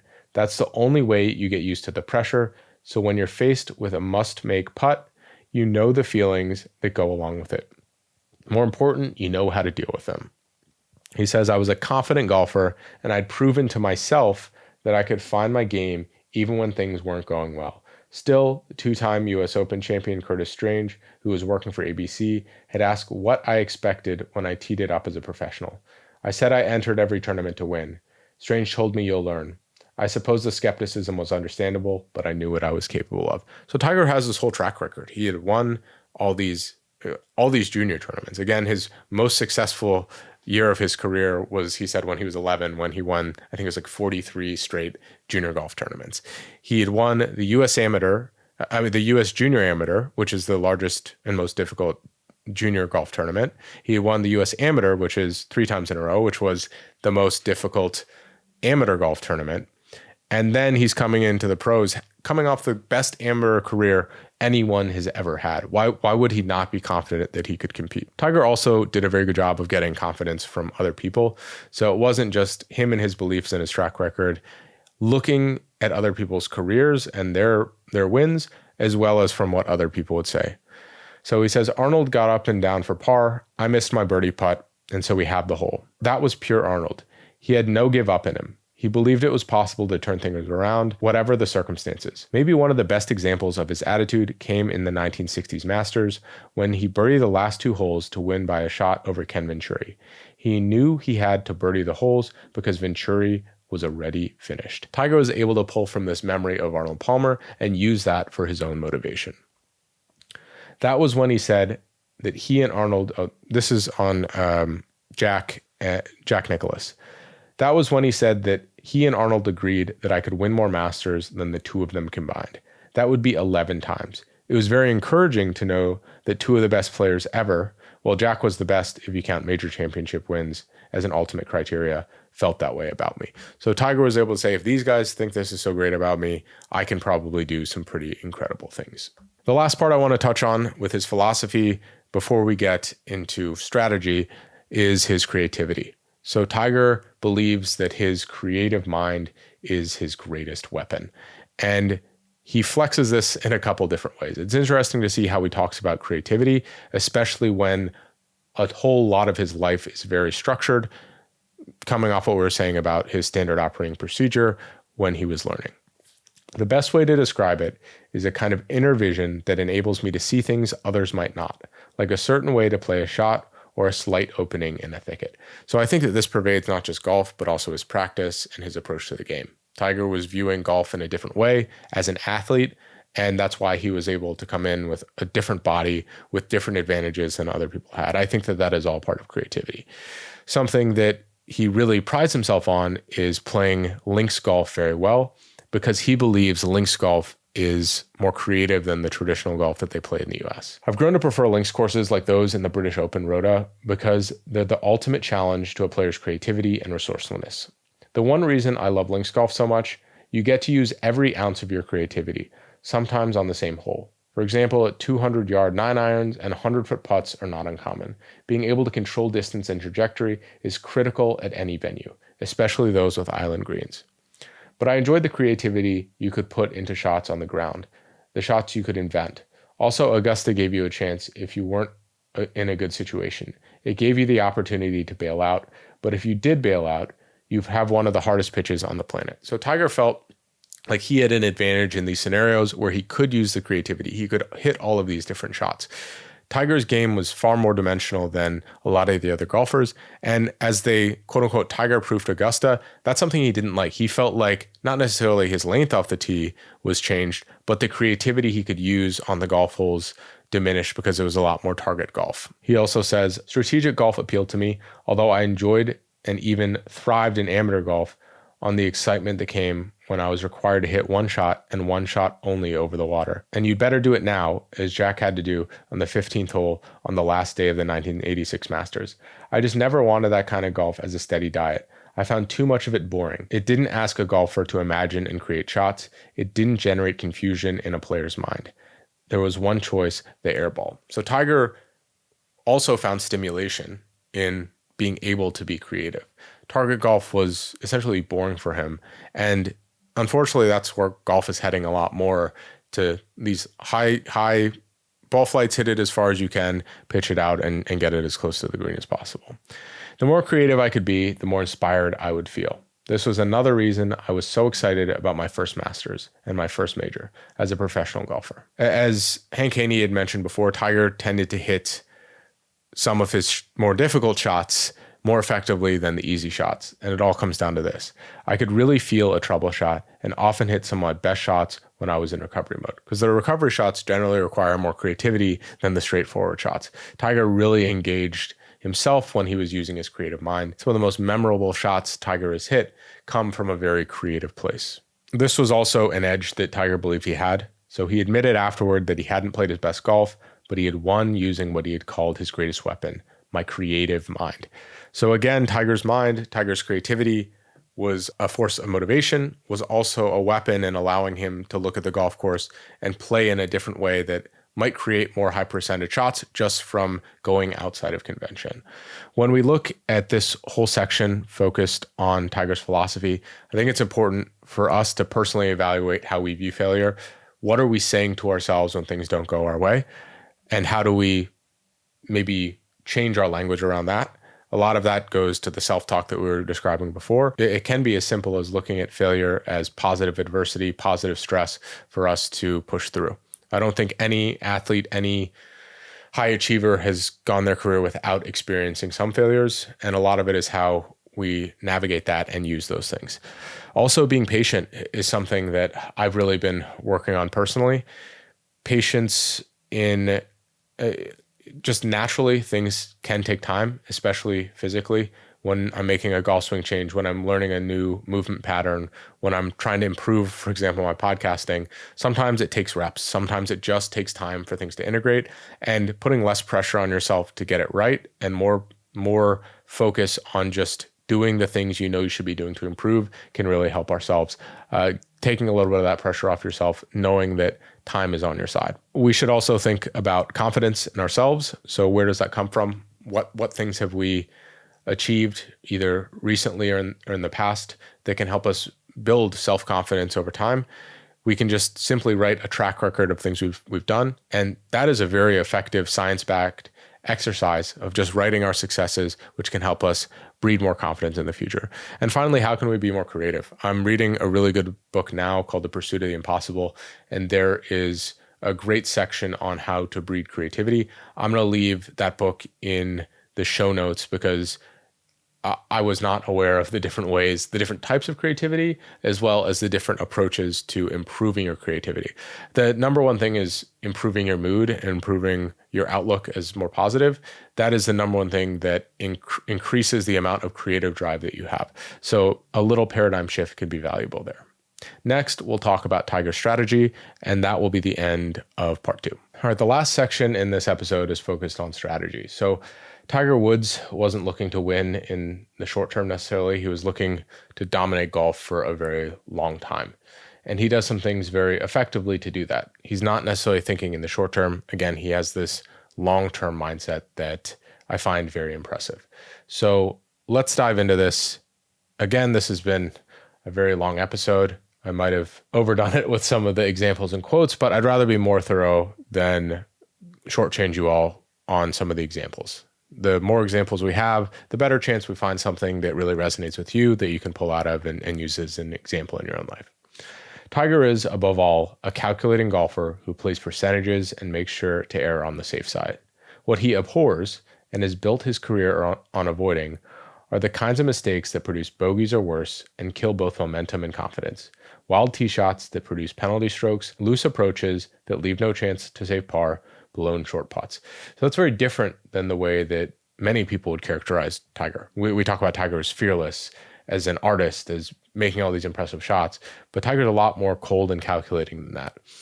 He has an unbelievable ability to make cold, calculated math seem like it's artistry and seem like it's magic. It got very interesting trying to figure it all out. He studied the leaderboard on 13 as if there'd be a test. I wanted to see where they are, what holes they were on in case I hear any roars. Who might that be? I want to know. Like any other sport, you want to know time and distance. So Tiger wanted to know where everyone was. He wanted to look at the leaderboard. He wanted to know what he had to do to win, and that gave him comfort. A lot of people just want to stay and play their own game. That's also totally fine, but Tiger had a very clear reason for watching the leaderboard and wanting to know what was going on. I think that's part of the master strategist that he is. Here's how this played out on the course. I aimed well to the right, taking a key factor into consideration. My misses on the range during the warm-up tended to be to the left. The way I figured it, if I hit the ball exactly where I was aiming, I could take 2 putts and still win. If I happen to hook the ball a bit, so much the better. So Tiger is using all the information at his disposal. So first, his own tendencies, his tendencies in the practice session and what he was doing that day, as well as the options that he had on the course. So it's okay, I still win if I hit the shot I'm trying to. If I miss it where I expect to, I'll be closer to the hole and I can maybe even one putt. The shot itself wasn't so easy, and this is a different golf shot. It was cold and the wind was blowing into my face and slightly from right to left, towards the water that guards the left side of the fairway and green. Now, when the wind is blowing from the right, I usually elect to fade the ball so it's curving into the wind. But to reach the green, I had to play a powerful draw. So this is the amount of nuance that goes into a shot that Tiger Woods hits. He's thinking about the wind, he's thinking about all these variables, and I think that that's a part of strategy. We have to think about everything that's in play, and we have to do the best things based on the constraints that we have. This is a real-time, or not a real-time, but a game-time example of how Tiger would approach something like that.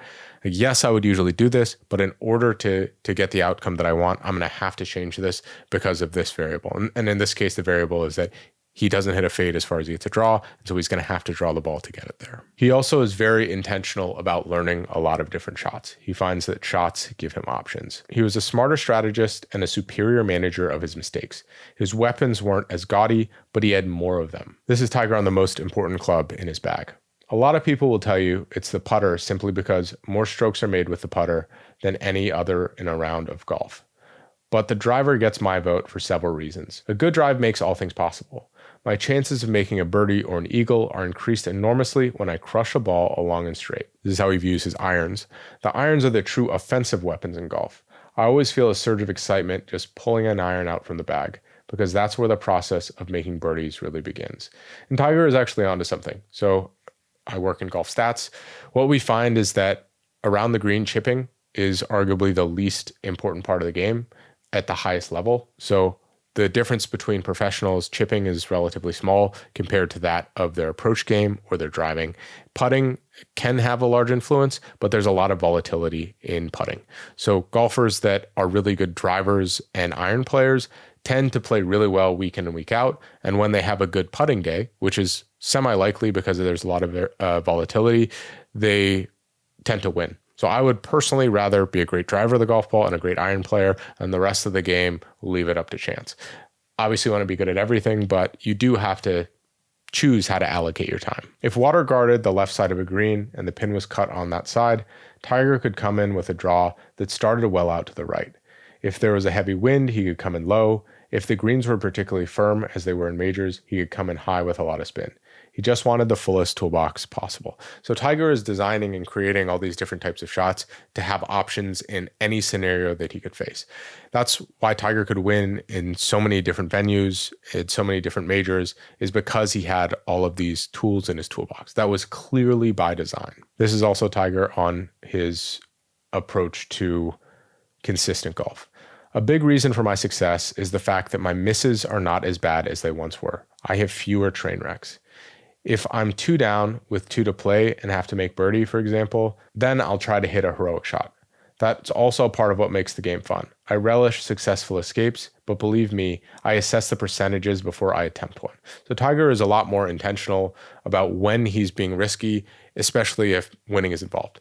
His calculus is that winning is the most important. He is going to make the shots that he believes gives him the most high percentage chance of winning. This is also how we would view a golf course, especially when he was early in his career and driving the ball very far. I figured Jack said that because he had seen I drove the ball long enough that I could overpower the course. If I birdied each of the 4 par 5s, then the course was effectively a par 68 rather than a 72 for me.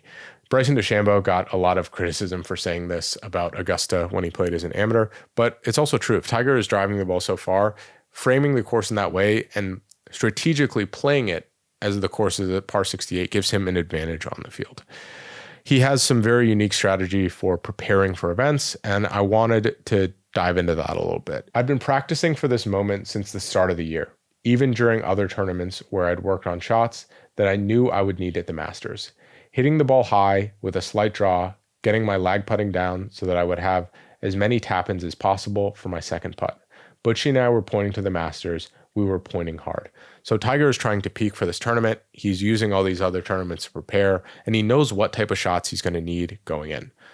Tiger is really good at this. He's really good at pre-planning for tournaments and prepping like almost no one else. When I was an amateur, my dad and I would come up with a game plan for how to play certain holes. As a matter of fact, the first time I played the Masters in '95, I spent many hours reviewing videotapes of telecasts to get a feel for Augusta National. Then I put my game plan together. I specifically work on certain shots I'll need during the tournament. So Tiger is going above and beyond. He's watching videos, he's watching telecasts, he's creating these models of the golf course, because early on he couldn't play it until he won the US Amateur. Long before I arrived at Augusta for the 2001 Masters, I practiced a draw with my driver in 3-wood. For those 2 months solid, I would devote a little extra time on the practice tee with that specific shot in my mind's eye. I don't consciously change my mechanics, I do it by feel. My last thought before I take the club back is draw. I got good at hitting the shot in practice, but how would it hold up under pressure? So Tiger, as you can tell, is looking way out in the future. He wants to win the Masters. It's a really important event for him. This would be his 4th major in a row, and he is doing everything he can to prepare effectively. And we talked a little bit about using tools before. As we had mentioned, Tiger was using these older drivers to help him get the feeling of drawing the ball because of the gear effect in the clubs. He also says he wanted to peak for the majors. So he treats the majors when he's there like any other golf tournament, but in strategy and planning in the long term, he is looking at these differently. He wants to peak and dominate at those. I did the same thing when I was younger for Junior World and US Junior tournaments and the US Amateur. After I turned pro, I started thinking about the 4 majors. Above all tournaments, I wanted to peak for those. So some of these things can seem contradictory, where Tiger doesn't treat them different, but he does treat them different. And I think that that's all relative to the time frame that we're looking at. Tiger is looking in the long term strategically about peaking for these tournaments. He knows they're gonna have an outsized effect on his career, but in the short term, it's a mental strategy to view them all the same. That relieves all of the pressure from them.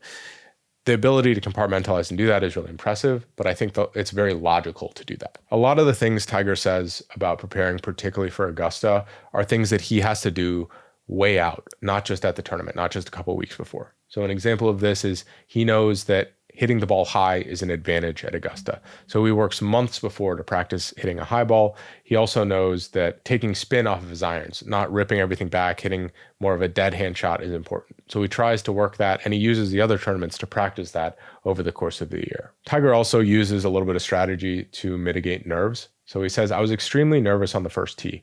My heart and my mind were racing, and I didn't know what kind of swing I'd make. Butchie and I always make sure I hit my last shot on the range the way I wanted to hit my opening drive. We headed over to the first tee, and I heard the little voice in my head telling me to trust my swing. So Tiger, as it gets closer to the event, and we talk about long before the event how he'd prepare, but even before the event, he would practice that same shot. There was a strategy in everything that he was doing. This is how he would approach planning for an individual tournament. So let's say he's played 3 rounds, he wants to keep the lead. How would he think about structuring that last round? Would it be different? Would it be the same as a normal plan? My plan was simple: make no bogeys and handle the par 5s, and always play the shot. So if I miss it to the right spot. If I made no bogeys, Constantino would have had to shoot 63 to tie me. If I handled the par 5s and made a couple of birdies, he would have to shoot 61. Nobody had ever shot 61 at the Masters. Nobody had ever shot 62 at the Masters or in any major. So this is Tiger going into the last round of the 1997 Masters. He's thinking about, okay, what is the strategy that gives me the highest chance of winning? If I just do that and execute, it's unbelievably improbable that this other person wins. I just have to play within myself. Another thing I thought was really fascinating was Tiger's view of his 10-year exemption from winning the Masters. So after Tiger won in 1997, I believe they changed the exemption into the majors from 10 years to 5 years. But Tiger really viewed this exemption as something that gave him a lot of freedom. For 10 years, he didn't have to worry about his tour card, and he felt that he had more freedom to change his swing, to be able to plan for the long term rather than just 5 years. Obviously, he never had to worry about losing his tour card ever, but that little bit of pressure off from having exemption, he did leverage that into making swing changes. Maybe he wouldn't have made as aggressive swing changes if he was more concerned about his exemption status. There's also many times where he sacrifices in the short term for the long-term benefit. And these are some thoughts on that. I've recognized that I had some bad moments, but I was able to save my mistakes with my hands. I worked for that 1 week, but didn't believe it was reliable. I needed a swing that I could trust 100% coming down to the last hole of a major, needing to hit the right shot. I'd done well since turning pro, and my swing had improved considerably since Butchie and I started working together. So the reason why Tiger is changing his swing is because he sees it as successful in the short term, but a detriment to him when he needs it in the long term. And he's not changing his swing for a specific result of, I want to win XYZ majors. It's, can I depend on this swing when the chips are down, when things are important? And that's an important goal that he's setting. So it's not this quantified metric like that. It's a comfort level that he's trying to adjust for. There were also other majors I wanted to win. I needed to tighten my swing if I was going to have a chance at winning them. Timing took me a long way at Augusta, but I couldn't rely on such timing week in and week out, and in particular at the US Open, the Open Championship, and the PGA Championship. We had touched on this before, but he wanted to change his swing because he felt that he couldn't win all of the majors, which is a lot more important to him than just winning one over and over again. I could see why I was getting hammered for making changes, but I knew my game better than anyone, and I had enough confirmation during practice sessions and on some shots and in some rounds to maintain the belief that I was doing the right thing for the long run. So this is an important observation as well. Tiger being part of this, making these changes for himself, thinking about this critically, he has more information than anyone else around how to perform optimally, about what's best for him. Since he knows so much more, his decision-making is going to be better. The critics of what he's doing, they don't know anything. They don't know anything more than what they're seeing from the outside looking. And it might seem crazy to them, but Tiger, with all this information, it seems very logical to him. Part of Tiger's strategy was also his ability to adapt. So over the course of his career, physically, he had to change. So one of the reasons he cited for changing his swing from Butch Harmon to Hank Haney is that he was having knee problems when he started working with Hank Haney. So they had to make the swing different so that it would adjust for his compromised left knee. A swing in which I could start drawing the ball because I don't have the length I used to have. I lost a little bit of my fastball. So I got to rely on my driver. And I found I could hit a draw with every club and still maintain the ability to hit a slider. So as Tiger gets older, he's realizing his game isn't the same. He's going to have to change it to who he is and where he wants to go. If he still wants to be able to compete in length, he's going to have to hit a draw, but he gets a lot of accuracy from that left to right ball flight. He also is doing things like observing what his opponents are doing and adapting his game plan to that. So we talked a lot about how he would know what he was going to do on each hole, but conditions change, weather changes, these types of things, and Tiger is constantly aware of that. So Joe and I, this is Joe LaCava, Tiger's caddy, had noticed Brooksy and Poltz were both in the water. I know from playing with Brooksy a lot, this is Brooks Koepka, that he's got a much stronger ball flight than I do. It pierces through the wind. And for him to come up short, I kind of earmarked that. So this is him playing in the 2019 Masters, and he realized that Brooks Koepka was short. The wind must have been a lot stronger than they were sensing on the tee. The wind swirls on the hole, I think it's the 13th hole, and he was able to adapt his game plan and able to hit a good shot there. Another aspect of that, of Tiger's strategy is the idea of progression. So he realizes that things come in sequence and we have to adjust for that. Tiger had his way of vetting moves before he'd take them into competition. When I suggested something, he'd try it. Usually there would be some resistance, as there was with his grip change, and then varying degrees of acceptance. Tiger would hit shots, trying the new move or position, often not saying anything until he'd hit a dozen or more. Sometimes he'd reject something with no explanation. Other times he'd qualify a rejection by saying, this is a good idea, I get it, but right now there's no way I can go with that under the gun. So Tiger is constantly vetting what he keeps in his toolbox on the golf course, and some things make the cut. It would be inefficient for him to try to learn everything and adapt it, and him having sort of this truth function or this filtering mechanism is something that I think keeps him great. He knows what he can do. Doing too much can be a detriment to him. It wasn't a comparison Tiger liked to make, but in the flush of victory at the PGA at Medina, he answered yes when asked if he thought he was a better player than he'd been in 2000, and he explained why. Understanding how to get myself around the golf course, how to control things, all the different shots I've learned since then, he said, yes, I feel things are pretty darn good right now. So this is, Tiger's year in 2000 was arguably the best of his career. This is a couple years later, I believe in 2007, after he changed his swing with Hank Haney. And it isn't necessarily that his swing is better or any of these types of things. Tiger is better because he is more adaptable. He's made a lot of positive changes and is able to handle a lot more scenarios. It isn't that he's physically better, it's that he's mentally better. And that's what strategy is continually creating edges, even if your body or some of these things give out. Tiger also used strategy to trick himself into performing better. I don't know if this is sustainable, but it was an interesting anecdote. I noticed that Tiger wouldn't hit the ball as well on Monday or Tuesday, almost as if he was holding back. He might even get worse on Tuesday, but he'd almost never take a step backward after Wednesday. On Thursday, Friday, and especially Saturday, his ball striking would build to a climax. Maybe this was subconscious, maybe this is something he didn't do, but Tiger knowing that he is ramping up or getting better each day is something that is likely positive for his performance. Tiger would do this a lot later in his career. He would make a bad swing to hit a smart shot. So he knew he couldn't miss left. He would make a bad swing to hit a weak right shot, and he'd still be in play in a good position. This is something that he didn't like doing, but he knew the limits of his motion. He knew the limits of what he could do. And sometimes we have to do something that isn't perfectly mechanically correct, something that isn't necessarily optimal in order to win or in order to get by. An example of this would be, you're up by 4 shots. You just don't want to hit a stupid shot. You hit a 7-iron in the middle of the fairway, something you have a ton of confidence in. Not that he necessarily did that, but there's also a downside to strategy that I want to touch on. So Tiger performed great at Hoylake. He won the British Open there. So Tiger's 2-iron stinger was a perfect shot at Hoylake because he was swinging well. He was hitting it very straight. And in fact, he would lead the championship in fairways hit with 48 out of 56. He would hit it hard without fear of reaching bunkers, except when he was downwind, when he might drop to a 3 to 4 iron. He had an advantage on the field because his straightest driving club was the one he could hit the lowest, which just enhanced his accuracy.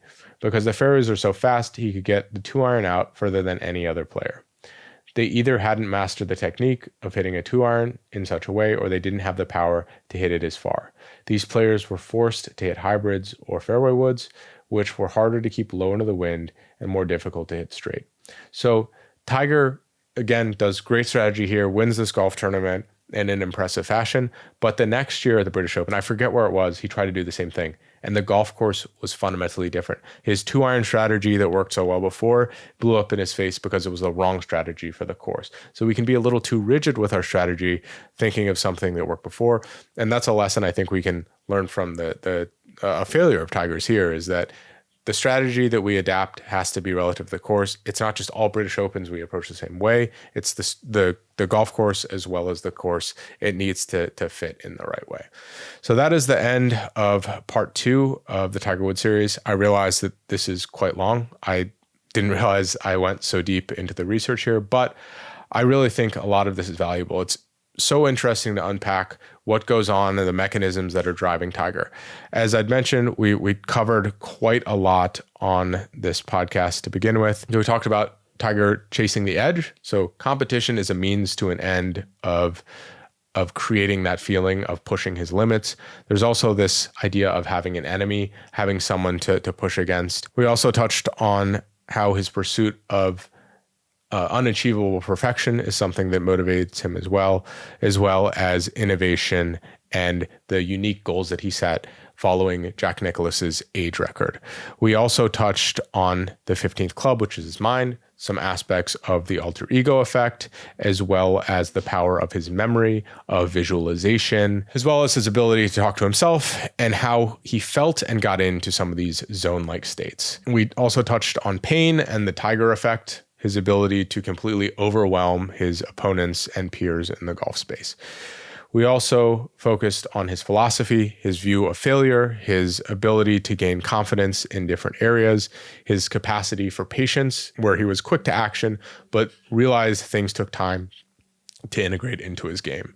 Finally, we touched on creativity as well as his strategic thinking that carried him throughout his career and allowed him to have success over a long period of time. He had this micro strategy where he would be strategic on the golf course, but there was also a macro strategy where he was planning and plotting over the course of his career to maximize his success. Thank you so much for listening. Again, all of the resources that I use to study for Tiger are linked in the show notes. If you enjoyed this, the single best two things you can do are either leave a review or tell a friend who might enjoy this podcast or might be able to learn from this podcast as well. Thank you so much for watching, and let's pursue greatness together.